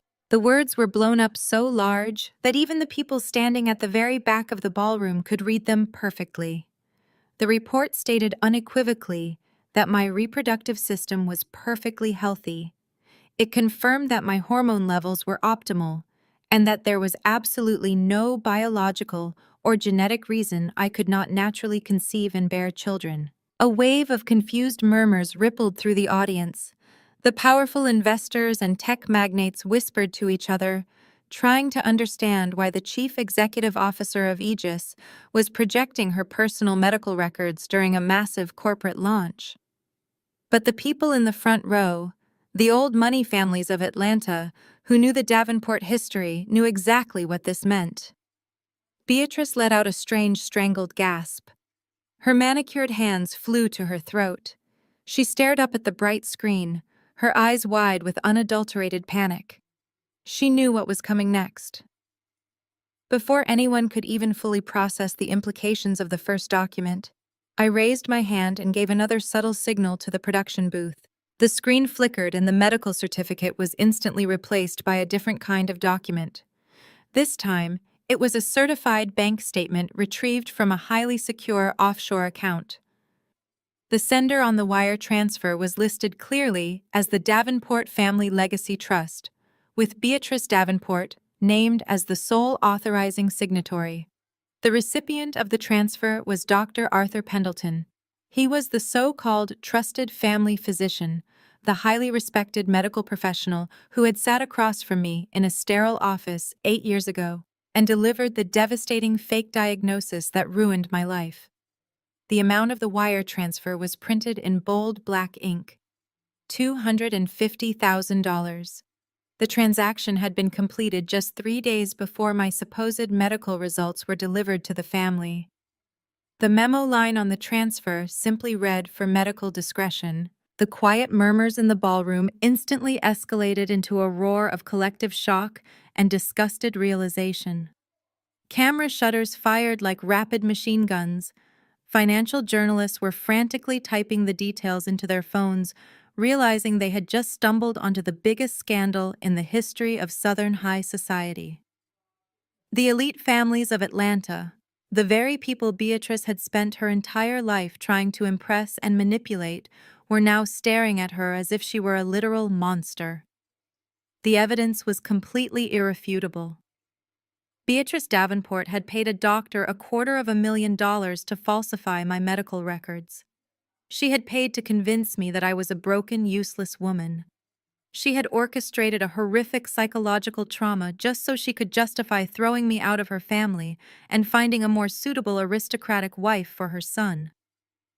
The sheer calculated malice of the crime left the entire room completely breathless. But I was not finished. I had spent 3 years building this exact moment, and I was going to make sure there was nothing left of their toxic empire. I looked down at Malcolm. He was staring at the bank statement, his mouth hanging open, struggling to comprehend the depth of his mother's betrayal. I signaled the tech crew one last time. The screen flickered again and a second medical report appeared. This document was also dated exactly 8 years ago. This report belonged to Malcolm Davenport. The results displayed on the screen were stark, uncompromising, and absolutely devastating. It detailed a severe, irreversible genetic condition. The medical conclusion highlighted in glaring red text was absolute. Malcolm Davenport was completely sterile. He had a 0% chance of ever naturally fathering a biological child. His condition was profound and permanent. The silence that fell over the grand ballroom this time was entirely different. It was a heavy, oppressive, suffocating silence. The air was sucked out of the room. The eyes of Atlanta's entire elite class slowly turned away from the massive LED screen and locked directly onto Malcolm. The men in the room, the powerful venture capitalists, the banking magnates, and the industry leaders stared at him with a brutal mixture of shock and quiet pity. Malcolm's entire identity was built on his projection of masculine authority and patriarchal dominance. His meticulously crafted image of a powerful, virile leader was ground into dust in front of the entire world. His male pride, the very foundation of his fragile ego, was completely and totally incinerated in the span of 30 seconds. Malcolm stood frozen, staring up at his own medical records. His face was completely devoid of color, looking like gray wax under the bright stage lights. His hands were shaking so violently that he had to grip the metal security barricade just to keep his knees from buckling. His chest heaved as he struggled to pull air into his lungs. He had spent the last 8 years believing that I was the defective one. He had divorced me, discarded me, and treated me with absolute contempt because he truly believed I could not give him an heir to carry on his prestigious name. He never knew the truth. He never knew that he was the one who was biologically incapable of continuing the Davenport bloodline. He never knew because his own mother had hidden the test results from him, paying off a corrupt doctor to destroy my life just to protect her son's pathetic, fragile pride. The psychological destruction happening in the front row was absolute. Malcolm slowly turned his head to look at Beatrice. His eyes were hollow, dark, and filled with a raw, agonizing rage that seemed to shatter his very soul. He let go of the metal barricade and took a slow, trembling step toward the woman who had controlled every single aspect of his existence since the day he was born. Beatrice shrank back under his terrifying gaze. She raised her hands defensively, her aristocratic poise completely obliterated by fear and exposure. She looked like a cornered rat. She began to stammer, her voice trembling and weak, as she desperately tried to justify the unforgivable crime she had committed against him and against me. "Malcolm, please," she whimpered, stepping backward as her son advanced on her. "You have to understand. I only did it to protect you. I did it for the family." She tried to explain her twisted logic to him, right there in front of the flashing cameras. She said she could not bear the thought of the Davenport heir feeling inadequate or humiliated in front of his peers. She claimed that a man in his position, a man destined to rule a financial empire, needed absolute, unshakable confidence. She reasoned that knowing he was sterile would have broken his spirit and ruined his potential. She told him she paid the doctor to switch our results because it was easier for the world to accept a barren wife than a defective patriarch. Then, with a level of breathtaking delusion that almost defied human comprehension, Beatrice actually tried to shift the blame back onto me. She pointed her shaking manicured finger at the stage, screaming over the murmurs of the crowd. She yelled that if I had just been a better wife, if I had just accepted my dismissal quietly and kept the family secrets buried in the dark, none of this would be happening. She screamed that I was a vindictive monster who was destroying a legacy by airing their private medical history to the public. She demanded that Malcolm take her side, insisting that they needed to stand together to protect the Davenport name from my malicious attacks.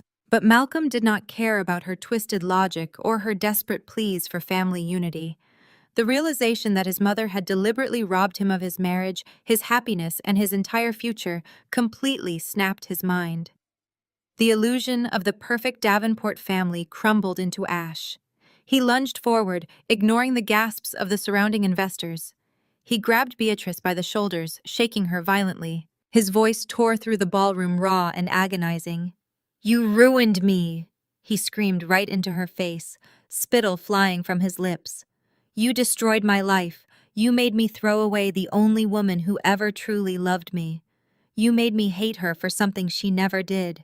Malcolm wept openly, sobbing in front of the media cameras, completely abandoning his pristine corporate image. He cursed his mother for turning him into a hollow, empty shell of a man, living a total lie that had ultimately led to their financial and social ruin. He realized that if he had just stayed with me, if he had just accepted the truth, and let me guide his business, they would not be facing bankruptcy. He screamed that her toxic obsession with bloodlines and pedigree had killed the only good thing he ever had. He released her shoulders, pushing her away with so much force that Beatrice stumbled backward and fell hard onto the marble floor, her expensive gown soaking up the spilled red wine. The powerful investors and journalists watched in absolute morbid fascination as the Davenport family tore itself to pieces. The security guards stepped closer, ready to intervene, but I held up my hand, keeping them at bay. I wanted the world to see this. I wanted every person in that room to witness the total collapse of the false idols they had worshipped for decades. The situation was entirely out of control. The media cameras were capturing every second of the spectacular meltdown, broadcasting the end of an era. Beatrice was crying on the floor, trying to pull herself up, while her son continued to scream at her. The once mighty Davenport empire was officially dead, buried under the crushing weight of its own toxic secrets and unforgivable lies. But Bianca always, the desperate blind opportunist, refused to accept defeat. She could not stand the thought of losing her social standing and slipping into poverty. She looked around at the disgusted faces of the wealthy investors and realized that the Davenport name was now completely worthless in Atlanta. No one would ever do business with a sterile failure and a mother who committed medical fraud. Her brain scrambled for any possible lifeline, any thread of status she could cling to. Pushing past her sobbing mother and her broken, completely destroyed brother, Bianca grabbed her husband by the arm. She pulled Preston violently to the front of the barricade, thrusting him into the harsh glare of the stage lights.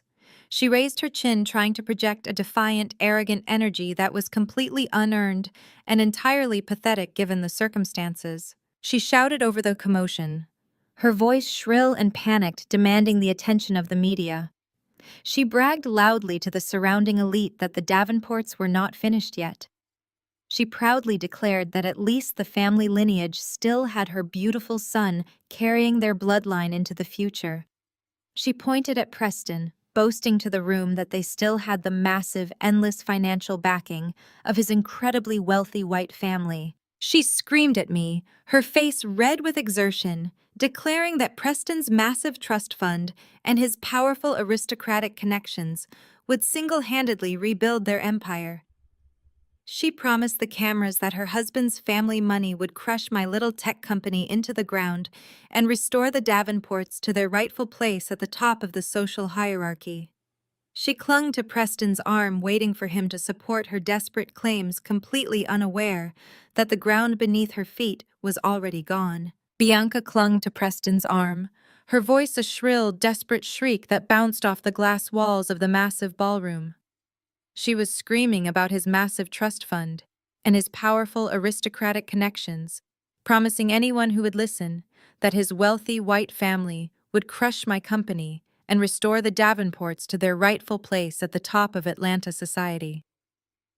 I stood on the stage holding my beautiful daughter gently against my side, and I listened to her pathetic delusions. The entire room of venture capitalists, philanthropists, and media personnel watched her in a state of stunned disbelief. Preston stood beside her, puffing out his chest and trying to maintain his disguise of old money superiority. But from my vantage point on the stage, I could see the tiny beads of sweat forming along his hairline and the way his eyes darted nervously around the room. He knew his masquerade was running out of time and he was terrified. I did not yell back at Bianca. I did not try to argue with her frantic claims or defend my position. Instead, a low, genuine laugh escaped my lips. The sound of my laughter, magnified by the stage microphone, washed over the silent ballroom, cold and echoing. It was the calm, unshakable laugh of a woman who held every single winning card in the deck and was simply waiting for the right moment to lay them on the table. I looked down at Preston, watching the fake confidence completely drain from his eyes. "You think this man is your savior?" I asked, my voice smooth and lethal, slicing through the tense atmosphere. "You think his bloodline is going to rescue you from the consequences of your own breathtaking incompetence?" I raised the small remote in my hand and clicked the button one more time. The massive LED screen behind me shifted instantly. The devastating medical records that had just destroyed Malcolm vanished entirely, replaced by a blinding flurry of legal documents, federal court filings, and harsh red bankruptcy stamps. The collective gasp from the audience was even louder this time, rippling through the elite crowd like a physical shockwave.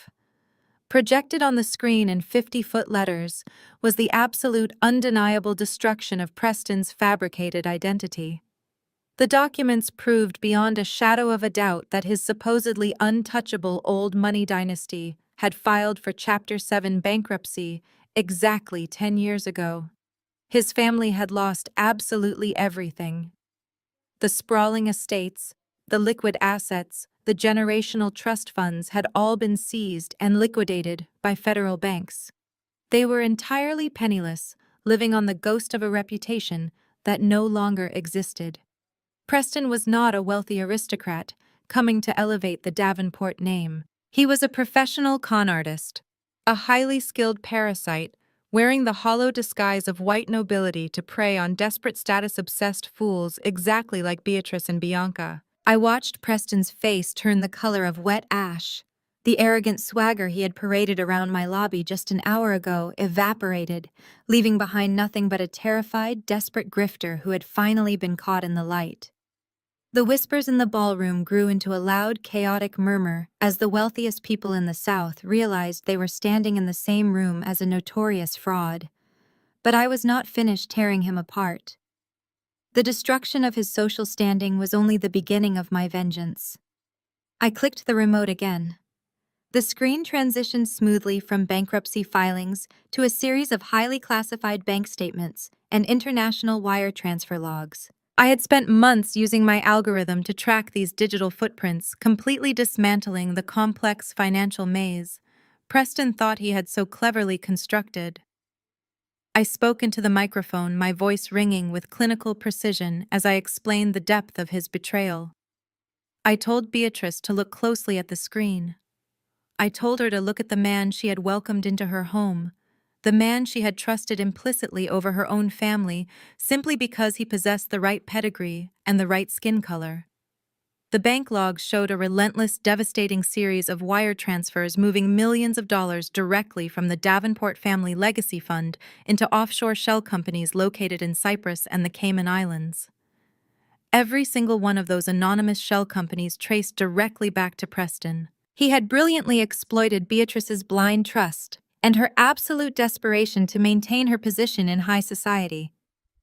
She had given him unrestricted access to the family reserves, blindly signing authorizations because she truly believed he was using his superior aristocratic knowledge to invest their wealth in lucrative commercial real estate. Instead, he was draining their accounts completely dry.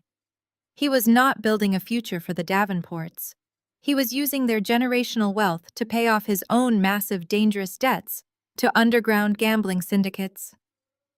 The truth hung heavy over the room. He had bled the Davenport family for every last cent. They were completely broke, entirely destitute because they had handed the keys to their kingdom to a smiling thief. The reality of the situation crashed down on the front row with the force of a collapsing building. The Davenport family was not just struggling to maintain their fund, they were completely, absolutely bankrupt, and the man standing right beside them was the one who had driven the final knife into their backs. Bianca stared up at the screen, her eyes darting frantically over the offshore account numbers and the undeniable mathematical proof of her husband's treachery. Her mouth opened and closed as she struggled to pull air into her lungs. The glamorous elite life she thought she was living, the superiority she felt over me, it was all pure, unadulterated garbage. She had sold her soul for a fake title and an empty bank account. Something inside Bianca finally snapped. The delicate, poised socialite completely lost her mind right in front of the flashing cameras. She let out a piercing, guttural shriek that sounded more animal than human and turned on Preston. She threw herself at him, her manicured hands turning into violent claws as she attacked the man who had ruined her life. She hit his chest, tearing at the lapels of his expensive suit, the very suit that was likely paid for with her family's stolen money. She was crying and screaming incoherently, calling him a monster, a thief, a disgusting piece of trash. She slapped at his face, her perfect hair falling in wild tangles around her shoulders as she completely surrendered to her rage and humiliation. Beatrice, who was still sitting on the floor covered in spilled wine, simply stared into space, her mind completely broken by the absolute destruction of everything she valued. The legacy she had sacrificed me to protect was gone, stolen by the very man she had championed. Malcolm remained frozen, staring at his sister and his brother-in-law, unable to comprehend that his mother had destroyed his marriage for nothing, and his sister had married a con man who destroyed their wealth. The room was in total, absolute chaos. The elite guests watched the physical altercation with a mixture of disgust and morbid fascination. Preston stumbled backward under the weight of Bianca's frantic, brutal attack. His mask of gentlemanly charm was entirely gone, replaced by a vicious, animalistic panic. He raised his hands not to calm his hysterical wife, but to violently defend himself.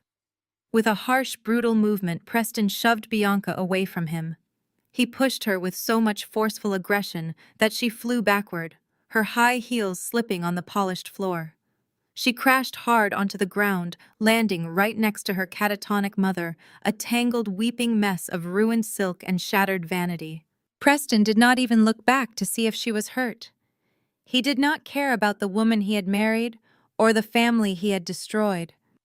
He looked around the grand ballroom, his eyes wide and frantic like a trapped rat searching for a way out.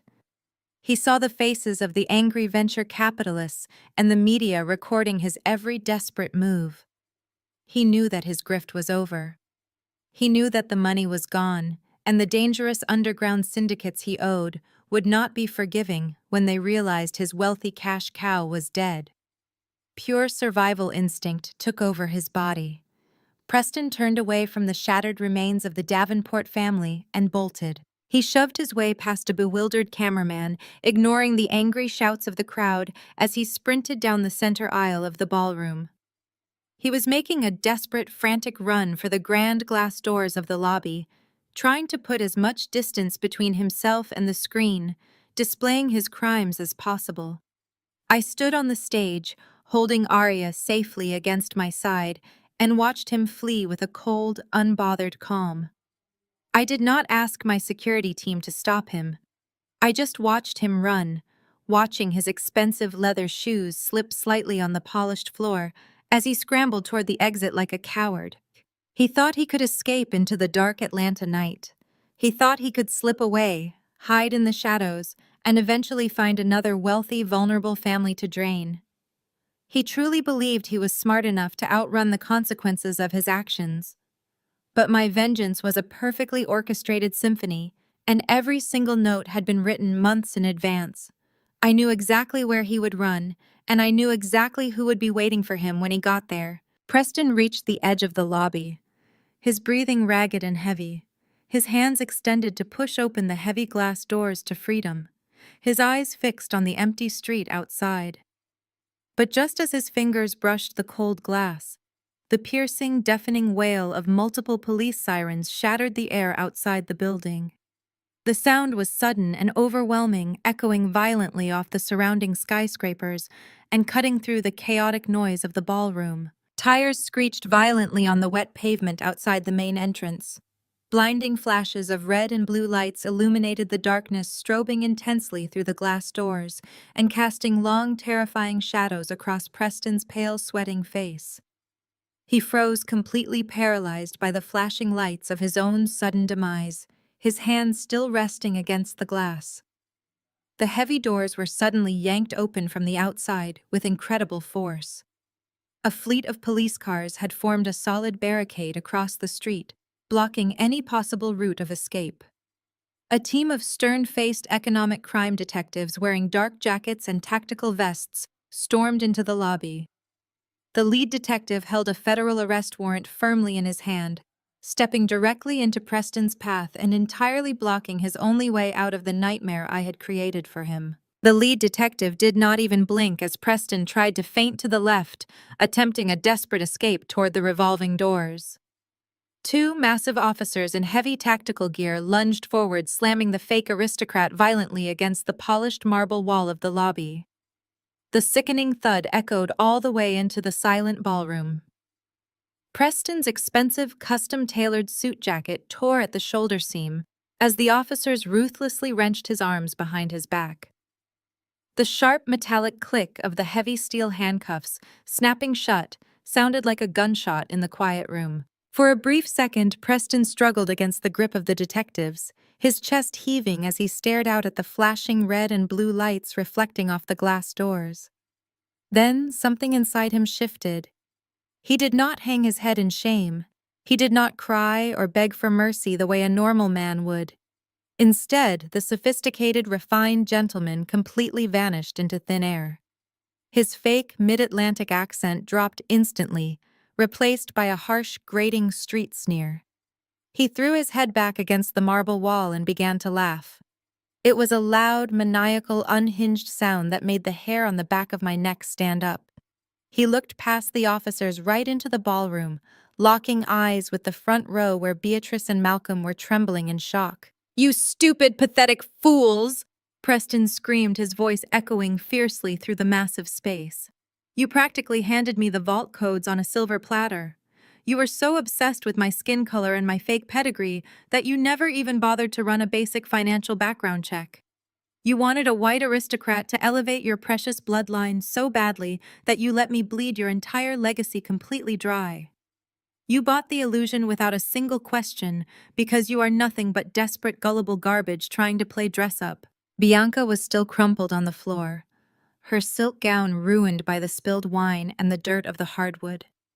When she heard the man she loved, the man she thought made her superior to me, call her gullible garbage, she let out a long, miserable wail. She pounded her fists against the floor, sobbing uncontrollably. Her entire reality, her social standing, her future had just been exposed as a cheap, dirty joke. She was no longer a high society princess preparing to rule the city. She was the punchline to the biggest con in Atlanta history, and she was married to the architect of her family's destruction.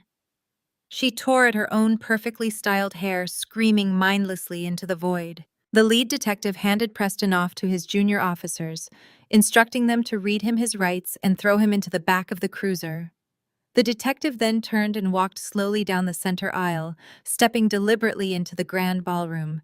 He did not look at the elite investors or the flashing media cameras that were documenting every second of the spectacular fallout. He walked straight toward the metal barricade where the shattered remains of the Davenport family were gathered. He reached into his jacket pocket and pulled out a thick stack of folded warrants. "Beatrice Davenport," the detective said, his voice hard and uncompromising, cutting through the sounds of Bianca's wailing. "Malcolm Davenport." You are both required to accompany me to the federal building immediately for extensive questioning. We have frozen your accounts. The Davenport Family Legacy Fund is in a state of critical default. Millions of dollars of investor capital are unaccounted for.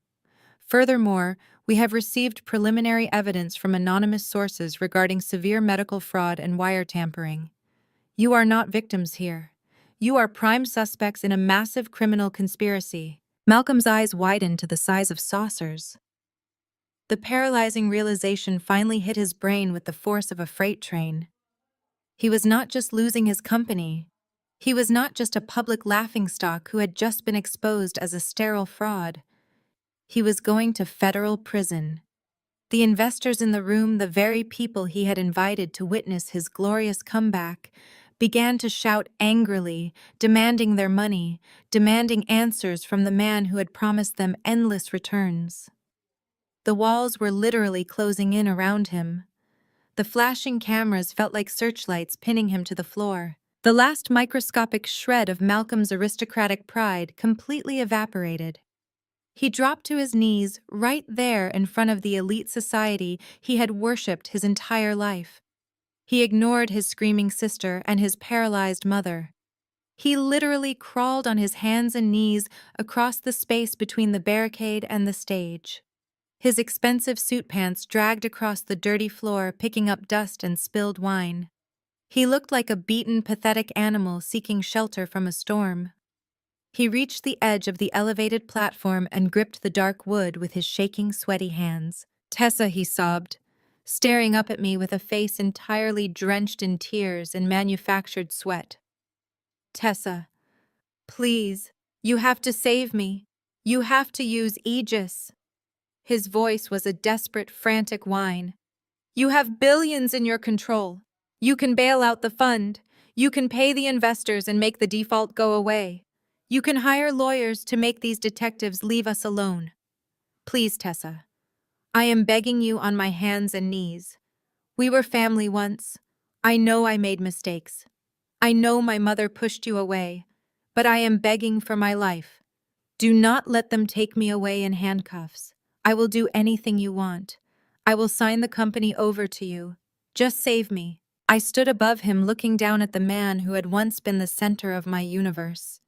The man who had broken my heart and thrown me onto the street. I felt absolutely nothing. There was no pity in my chest, no lingering affection, no triumph even. Just a cold, clinical emptiness.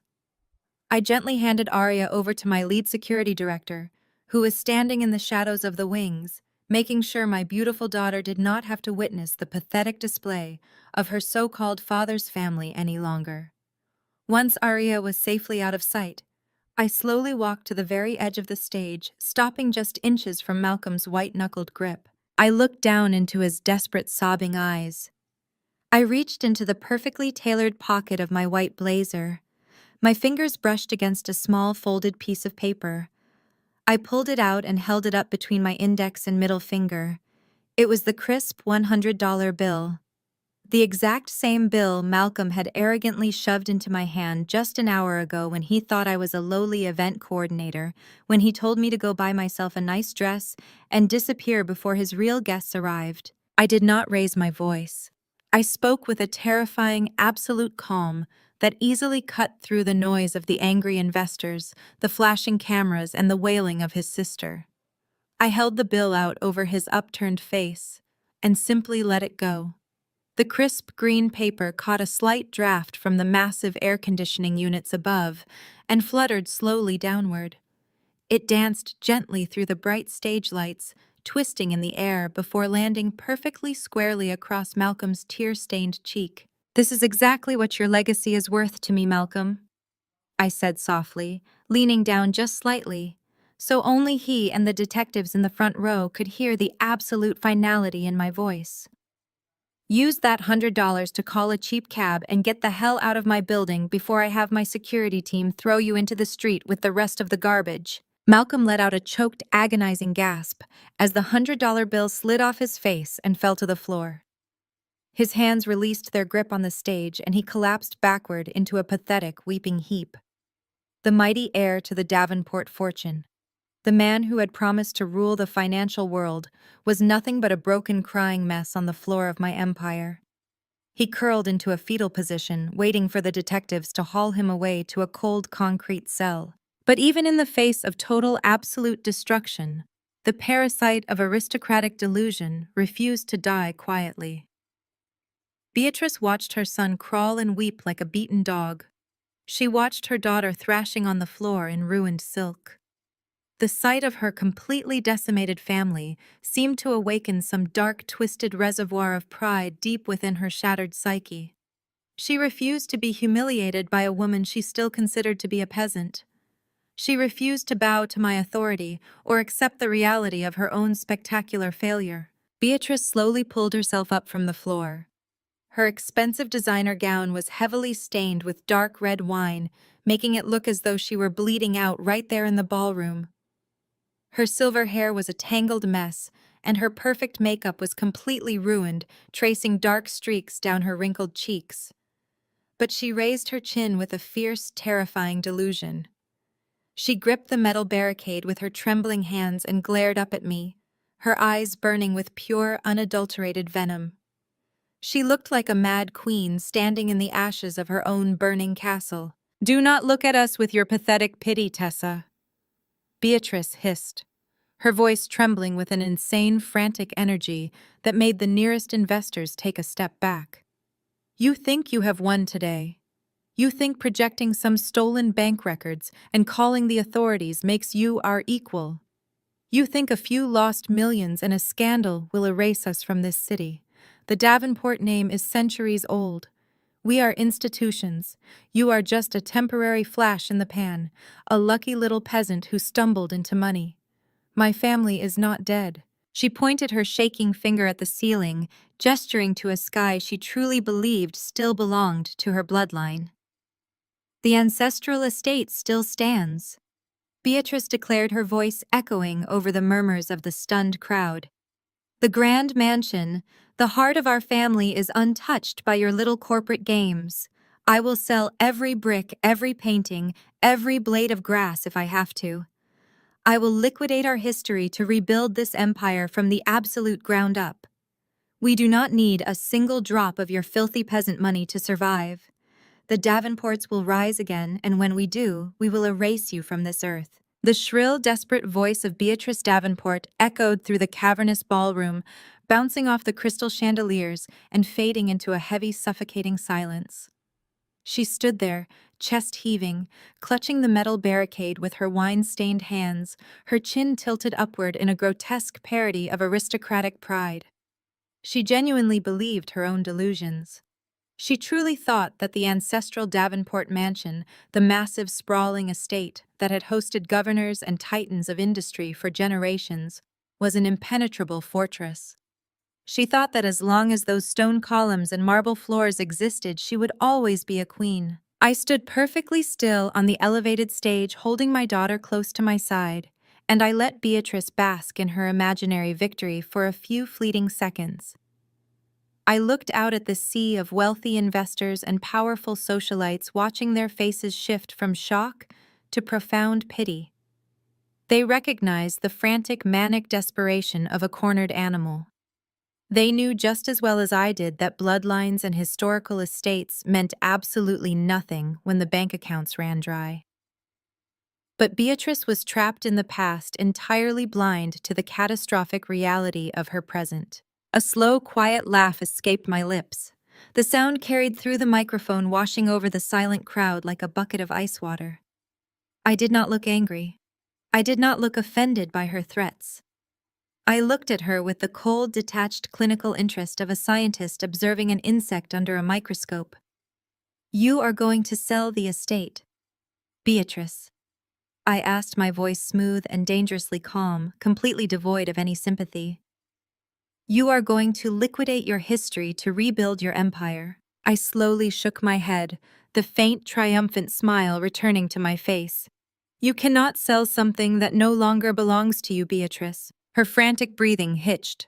The defiant glare in her eyes wavered, replaced by a sudden flickering spark of absolute terror. She opened her mouth to argue, to scream another vicious insult at me, but the words died in her throat. I did not give her the chance to speak.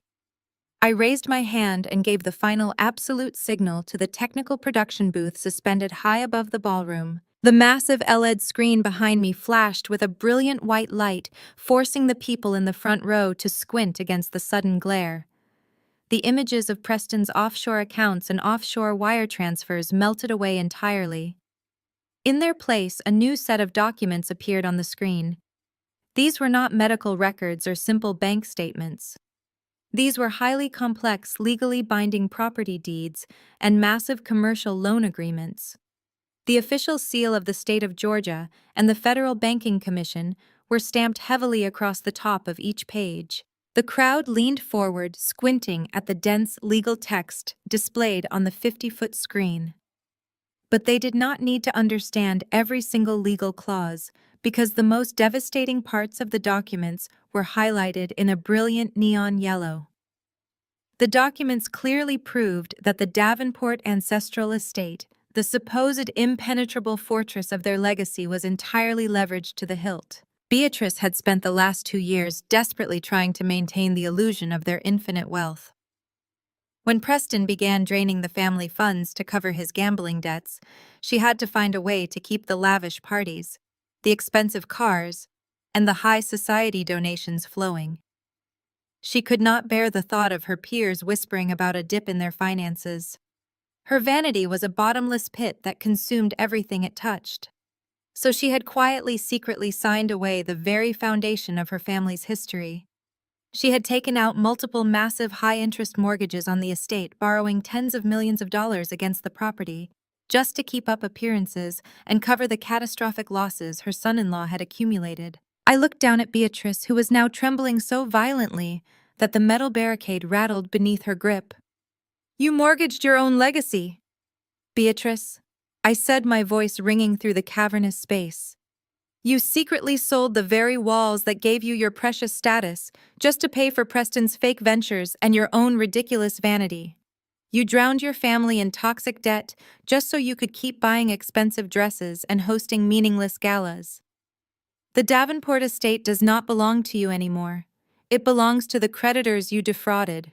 Beatrice shook her head frantically, her wine-stained face turning a sickening shade of gray. "No," she gasped, her voice cracking. "No, that is a lie. The bank gave us an extension. We have time. The estate is protected. We have legal protections. You are trying to trick me. The bank promised we had another 90 days to restructure the debt." She was rambling, grasping at imaginary lifelines, completely unaware that I had already cut the rope. I took a slow, deliberate step toward the edge of the stage, looking down at her frantic, ruined face. "The bank did give you an extension, Beatrice," I replied softly. "The federal bank held your toxic debt for 6 months, waiting for you to pay. But when your fund went into critical default yesterday morning, they realized you were never going to produce the money. Banks do not care about your pedigree, Beatrice. They care about liquidity. So they cut their losses. They sold your massive toxic portfolio of debt at a steep discount to a private equity firm." Beatrice stared at me, her mouth opening and closing like a suffocating fish. She did not understand what I was saying. Her mind was too clouded by panic and aristocratic delusion to connect the final devastating dots. "The entity that purchased your debt." "Beatrice," I continued, my voice dropping to a low, terrifying register, "was a highly specialized private trust fund. A trust fund that is directly owned, operated, and managed by Aegis Investments." The collective realization hit the ballroom like a physical blow. The wealthy investors and journalists gasped, staring at me with a mixture of absolute awe and sheer terror. I was the chief executive officer of Aegis. I was the sole controlling authority of the trust fund that had purchased the Davenport debt. "I am your legal creditor, Beatrice," I said, looking directly into her wide, panicked eyes. "I own your debt. I own the mortgages. I own the land. I own the bricks, the marble columns, the manicured lawns, and every single blade of grass on that property. I own the very air you breathe inside that house. The Davenport estate belongs entirely, unconditionally to me." Beatrice let out a low, agonizing moan, her knees buckling slightly. She tried to hold onto the barricade, but her strength was completely gone. "And because you are in critical default," I added. Showing absolutely no mercy, I signed the foreclosure order this morning. A federal judge has already approved the execution of the seizure. The authorities will be arriving at your ancestral estate at exactly 6 o'clock tomorrow morning. You and your family are being officially completely evicted. You have nothing left to sell, Beatrice. You have nowhere left to go. You are completely, utterly destitute. The sheer crushing magnitude of the punishment finally broke through the walls of Beatrice's delusion. The reality that she had lost absolutely everything hit her with the force of a falling anvil. She had lost her power, her status, her immense wealth, and the perfect aristocratic daughter-in-law she had so desperately craved. She had traded it all for a con artist who was currently sitting in the back of a police cruiser and a crushing mountain of toxic debt. And the ultimate absolute humiliation was that the woman she had abused, discarded, and called a barren peasant was now the undisputed legal owner of her entire existence. Beatrice's mind snapped completely. The metal barricade slipped from her grasp, and she collapsed backward onto the polished marble floor of the ballroom. She landed in the puddle of spilled wine, a broken, pathetic heap of ruined silk and shattered vanity. She clutched her chest, gasping for air, her eyes rolling back in her head as a primal, agonizing sob tore through her throat. She reached out her trembling, wine-stained hand, grasping blindly at the empty air, pleading silently for someone, anyone, to help her. She looked up at the front row of the audience, searching the faces of the Atlanta elite. These were the people she had hosted in her home, the people she had funded, the people she had gossiped and drank champagne with for decades. She expected them to rush forward to offer her comfort, to defend her against this brutal public execution. But the reality of high society is colder and more ruthless than any prison. The venture capitalists, the tech magnates, the old money matriarchs simply stared at her with expressions of absolute disgust. As Beatrice reached her trembling hand toward them, the elite members of Atlanta society did something completely devastating. They collectively synchronized, turned their backs on her. They stepped away from the barricade, putting physical distance between themselves and the shattered Davenport family, as if Beatrice carried a highly contagious fatal disease. No one reached out to help her up. No one offered a word of comfort. No one even looked at her. They completely erased her from their world in a matter of seconds. The Davenports were toxic, bankrupt frauds, and the social elite wanted absolutely nothing to do with them. Beatrice lay on the floor weeping miserably, realizing that her entire life had been a hollow, meaningless performance. Bianca was curled up a few feet away, crying hysterically into her hands, mourning the loss of her fake, glamorous life and her fraudulent husband. They were entirely, utterly alone, trapped in the trash can of high society, with no hope of ever climbing back out. The economic crime detectives, who had been standing by the barricade waiting patiently for the spectacle to conclude, finally stepped forward. The lead detective, a tall, imposing man with a stern expression, looked down at the broken, weeping family with professional indifference. He had seen wealthy criminals collapse before, and he had zero patience for their dramatic displays. He signaled to his junior officers. Two heavy-set policemen stepped forward and reached down, grabbing Beatrice firmly by the arms. They hauled the screaming, thrashing matriarch to her feet, ignoring her protests and her hysterical demands for her lawyers. They pulled her arms roughly behind her back, and the sharp metallic click of steel handcuffs echoed over her frantic sobbing. Another officer approached Malcolm. The former golden boy of the Davenport Empire was still kneeling on the floor, staring blankly at the crisp $100 bill resting near his knees. His spirit was completely broken, his mind entirely unable to process the total annihilation of his life. The officer grabbed him by the shoulder, hauling him upright with effortless force. Malcolm did not resist. His body was limp, his face pale and slack like a walking corpse. The officer snapped the heavy steel cuffs onto his wrists, pulling his arms tightly behind his back. "All right, let's go," the lead detective barked, gesturing toward the exit. You have a lot of questions to answer regarding federal wire fraud and illegal medical bribery. The officers began to march Beatrice and Malcolm down the center aisle of the ballroom. The crowd parted for them, a sea of silent, disgusted faces, watching the great Davenport family being paraded out in handcuffs. Camera flashes erupted in a blinding, continuous storm, capturing the ultimate walk of shame for the morning papers. Beatrice kept her head down, weeping miserably, unable to look at the people she had once ruled. But as they neared the heavy glass doors of the grand lobby, Malcolm stopped. He planted his feet firmly on the polished floor, resisting the pull of the officer for just a fraction of a second. He slowly, painfully turned his head and looked back over his shoulder toward the brightly lit stage. He looked directly at me. I was standing tall and powerful at the center of my empire, surrounded by absolute success and unshakable authority. The stage lights cast a brilliant golden glow over my white suit, making me look entirely untouchable. And held safely tightly in my arms was Arya. Our beautiful, brilliant daughter was resting her small head against my shoulder, her dark curls falling softly around her innocent face, perfectly safe and entirely loved. I met Malcolm's gaze from across the massive room. I did not smile. I did not gloat. I just looked at him with the cold finality of a woman who had completely excised a cancer from her life. Malcolm stared at us, and the absolute crushing weight of his regret finally hit him with a force that seemed to shatter his ribs. He saw the beautiful, perfect family he could have had. He saw the brilliant, unstoppable partner who would have elevated him to the very top of the world. He saw the daughter he had unknowingly thrown away because he was too weak to stand up to his mother's toxic delusions.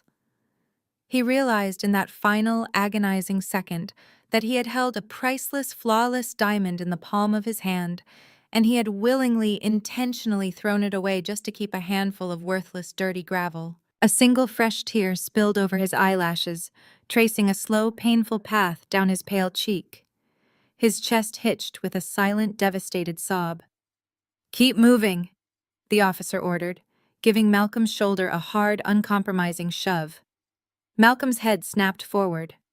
The heavy glass doors of the ballroom swung shut behind them with a loud echoing thud, sealing the Davenports out in the cold, dark night and leaving me standing in the warm, brilliant light of my absolute total victory. The heavy glass doors of the grand lobby swung shut with a final echoing thud, sealing the freezing night air outside and trapping the memory of the Davenport family's spectacular ruin in the past. I stood motionless on the stage, the bright lights washing over me as the faint wail of police sirens faded into the distance. The ballroom was utterly silent. The hundreds of wealthy venture capitalists, elite socialites, and ruthless media personnel were completely speechless. They had come to witness a corporate merger, and instead, they had watched the total annihilation of an Atlanta dynasty. I did not smile. I did not pump my fists in the air or shout a victory speech to the crowd. True absolute power does not need to announce itself. It simply exists. I turned my back on the empty glass doors and looked down at my beautiful daughter. Arya was resting her head against my chest, her small hands gripping the fabric of my white blazer. She was completely oblivious to the generational trauma that had just been severed and dismantled in front of her. She only knew that she was safe and held. I pressed a gentle kiss into her dark curls, breathing in the sweet scent of her shampoo. The toxic noise of Beatrice's screeching and Malcolm's pathetic weeping was gone. My mind felt incredibly clear, entirely unburdened by the ghosts of my past. From the dark shadows of the stage wings, a tall, familiar figure stepped out into the brilliant light. Xavier moved with a quiet, steady grace that was the exact opposite of Malcolm's frantic, cowardly energy. He did not rush or demand attention. He walked across the polished floor, his eyes fixed solely on me and Arya. He carried my long cashmere coat draped over his arm. The investors in the audience watched him, realizing that this was the true partner I had chosen, the man who stood beside me, rather than trying to crush me beneath his heel. Xavier reached my side and gave me a soft, knowing look. He did not ask if I was okay because he knew exactly how strong I was. He gently draped the heavy, warm cashmere coat over my shoulders, protecting me from the slight chill of the cavernous ballroom. His hand rested lightly on the small of my back, a grounding, comforting weight. We did not say a single word to the audience. We did not offer them any explanations or gloat over the destruction they had just witnessed. We simply turned our backs on the flashing cameras and the whispering crowd and walked off the stage together. Our complete silence, our utter disdain for the dramatic circus the Davenports had created, was the heaviest, most absolute sentence we could possibly hand down. We left them to rot in their own mess and stepped into our own future. The next morning dawned bitterly cold in Atlanta. A harsh, biting wind swept through the affluent northern suburbs, shaking the manicured oak trees and chilling the air. The sun was barely rising, casting a pale gray light over the sprawling ancestral Davenport estate. For generations, this massive stone mansion had stood as a monument to untouchable wealth and aristocratic superiority. It had hosted governors, senators, and the highest tier of Southern society. But on this freezing morning, it was nothing but a crime scene and a foreclosure site. At exactly 6 o'clock, a fleet of heavy moving trucks and federal bank vehicles breached the heavy iron gates of the property. Teams of repo men, federal agents, and private security contractors swarmed the immaculate lawns. The illusion was over. The heavy mahogany front doors were thrown wide open, and the brutal, humiliating process of liquidation began. I was not there to watch it, but my security team monitored the execution of the foreclosure, and the reports were absolute. The repo men did not care about the historical significance of the Davenport name. They hauled out antique French furniture, priceless oil paintings, imported crystal chandeliers, and massive silk rugs. They dumped the luxurious contents of the mansion unceremoniously onto the dead winter grass. The items that Beatrice had prized above human decency, the objects she had used to measure her worth against mine, were treated like ordinary cheap garbage. Beatrice and Bianca had been allowed to return to the estate just long enough to gather a few basic necessities before the locks were changed and the property was officially seized by Aegis. They stood together at the very edge of the long driveway, entirely banished from the home they thought they would rule forever. The cold wind whipped around them, biting at their exposed skin. They were no longer wearing their custom-tailored designer gowns or dripping in inherited diamonds. They were dressed in whatever mismatched sweatpants and heavy coats they could grab in the frantic 10 minutes the federal agents had given them. Beatrice Davenport, the terrifying matriarch who had dictated Atlanta high society for decades, looked incredibly small and pathetic. Her silver hair was a tangled mess, blowing wildly in the wind. She was shivering violently, her thin arms wrapped around her own chest. In her hands, she clutched 2 cheap plastic grocery bags containing a few pairs of underwear, some basic toiletries, and a handful of crumpled family photographs. That was all she had left in the world. Millions of dollars, generational status, an entire empire reduced to 2 plastic bags swinging in the freezing wind. Bianca stood beside her, weeping silently. Her face was swollen and red, her eyes raw from crying over her arrested, fraudulent husband and her completely destroyed future. She held her own plastic bag of belongings, staring blankly at the massive moving trucks driving over the perfectly manicured rose bushes. The elite neighbors, the wealthy families who lived in the surrounding mansions, drove past in their sleek black cars. They slowed down just enough to stare at the humiliating spectacle on the lawn, but not a single one of them stopped. No one rolled down their window to offer Beatrice a ride or a warm cup of coffee or a place to stay. The very society she had worshipped, the elite circle she had thrown me away to impress, had completely and totally turned its back on her. They looked at Beatrice and Bianca as if they were stray dogs. Their aristocratic pride, their toxic delusions of superiority, were entirely crushed beneath the heavy rubber wheels of reality. They were completely alone, shivering in the cold with absolutely nowhere to go, miles away from the cold, humiliating wreckage of the Davenport estate. I was sitting in a completely different world. My corner office at the top of the Aegis headquarters building was bathed in warm, brilliant morning sunlight. The floor-to-ceiling glass windows offered a breathtaking panoramic view of the entire Atlanta skyline. The space was sleek, modern, and completely silent, filled with the calm, productive energy of a truly successful empire.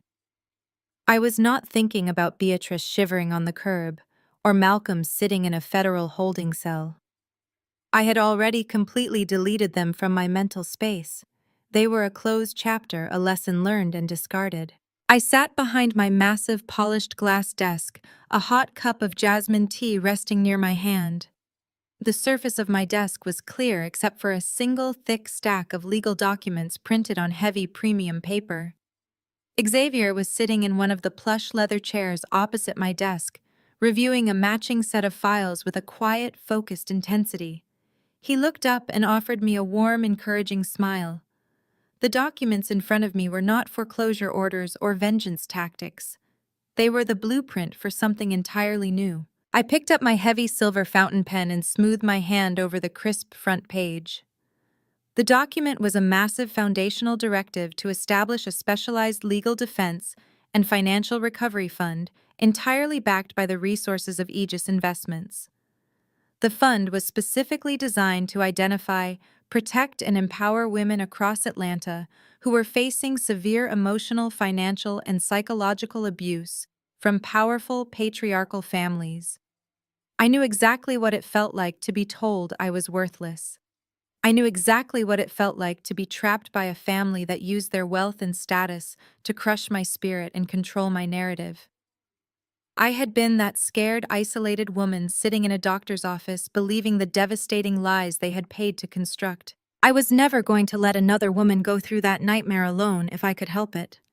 The fund would provide top-tier lawyers, emergency housing, aggressive financial auditing, and complete psychological support to women who needed to escape toxic, controlling environments. It would be a weapon against the very type of aristocratic abuse the Davenports had perfected. I pressed the nib of my pen to the signature line and signed my name with a smooth, sweeping motion. The ink dried instantly, sealing a multi-million-dollar commitment to tear down the shadows and build a fortress of genuine support. I closed the folder and slid it across the desk to Xavier. He took it gently, his eyes reflecting a deep, profound respect. We were not just building wealth. We were building a shield. I stood up from my desk, the soft fabric of my tailored trousers moving silently as I walked toward the massive glass walls of my office. The city of Atlanta stretched out below me, a sprawling network of steel glass and endless ambition.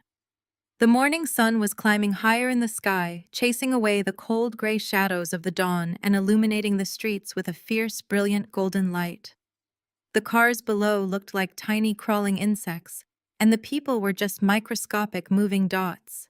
I rested my hand lightly against the cool glass, taking a long, slow breath.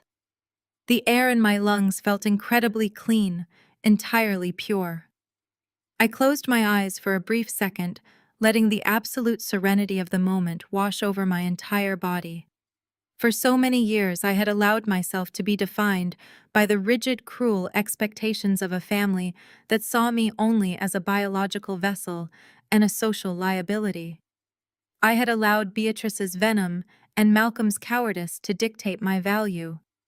I had lived in the suffocating shadow of their humiliation, quietly accepting their narrative because I thought I had no other choice. But I had survived the fire they built to destroy me. I had not just crawled out of the ashes, I had gathered every single ember and used them to forge an impenetrable empire. I had stepped entirely out of the shadow of their abuse and ignited my own blinding light. I opened my eyes and looked out at the horizon. I was a mother to a beautiful, brilliant daughter. I was the architect of a financial titan that commanded the respect of the entire world. I had found a partner who saw my strength as a gift rather than a threat. I knew now with absolute, unshakable certainty that no family, no toxic matriarch, no cowardly husband, and no forged medical document could ever define who I was. Power is not given by marriage, and worth is not determined by bloodlines. True absolute worth is forged in the quiet, relentless determination to never let anyone else write your story. I smiled watching the sunlight hit the towering glass buildings of the city. The Davenports were dust blowing away in the cold wind, but I was standing at the very top of the world, and my empire was just beginning. The greatest lesson from this story is that your true worth is never defined by the people who refuse to see it. Sometimes the family you are born into will try to keep you small out of their own insecurities and greed. You do not have to accept the role of the victim or the outcast. True power comes from walking away from toxic environments and quietly building your own success on your own terms. The best revenge is simply living a brilliant, independent life. Have you ever had to cut ties to protect your peace? Tell us your story.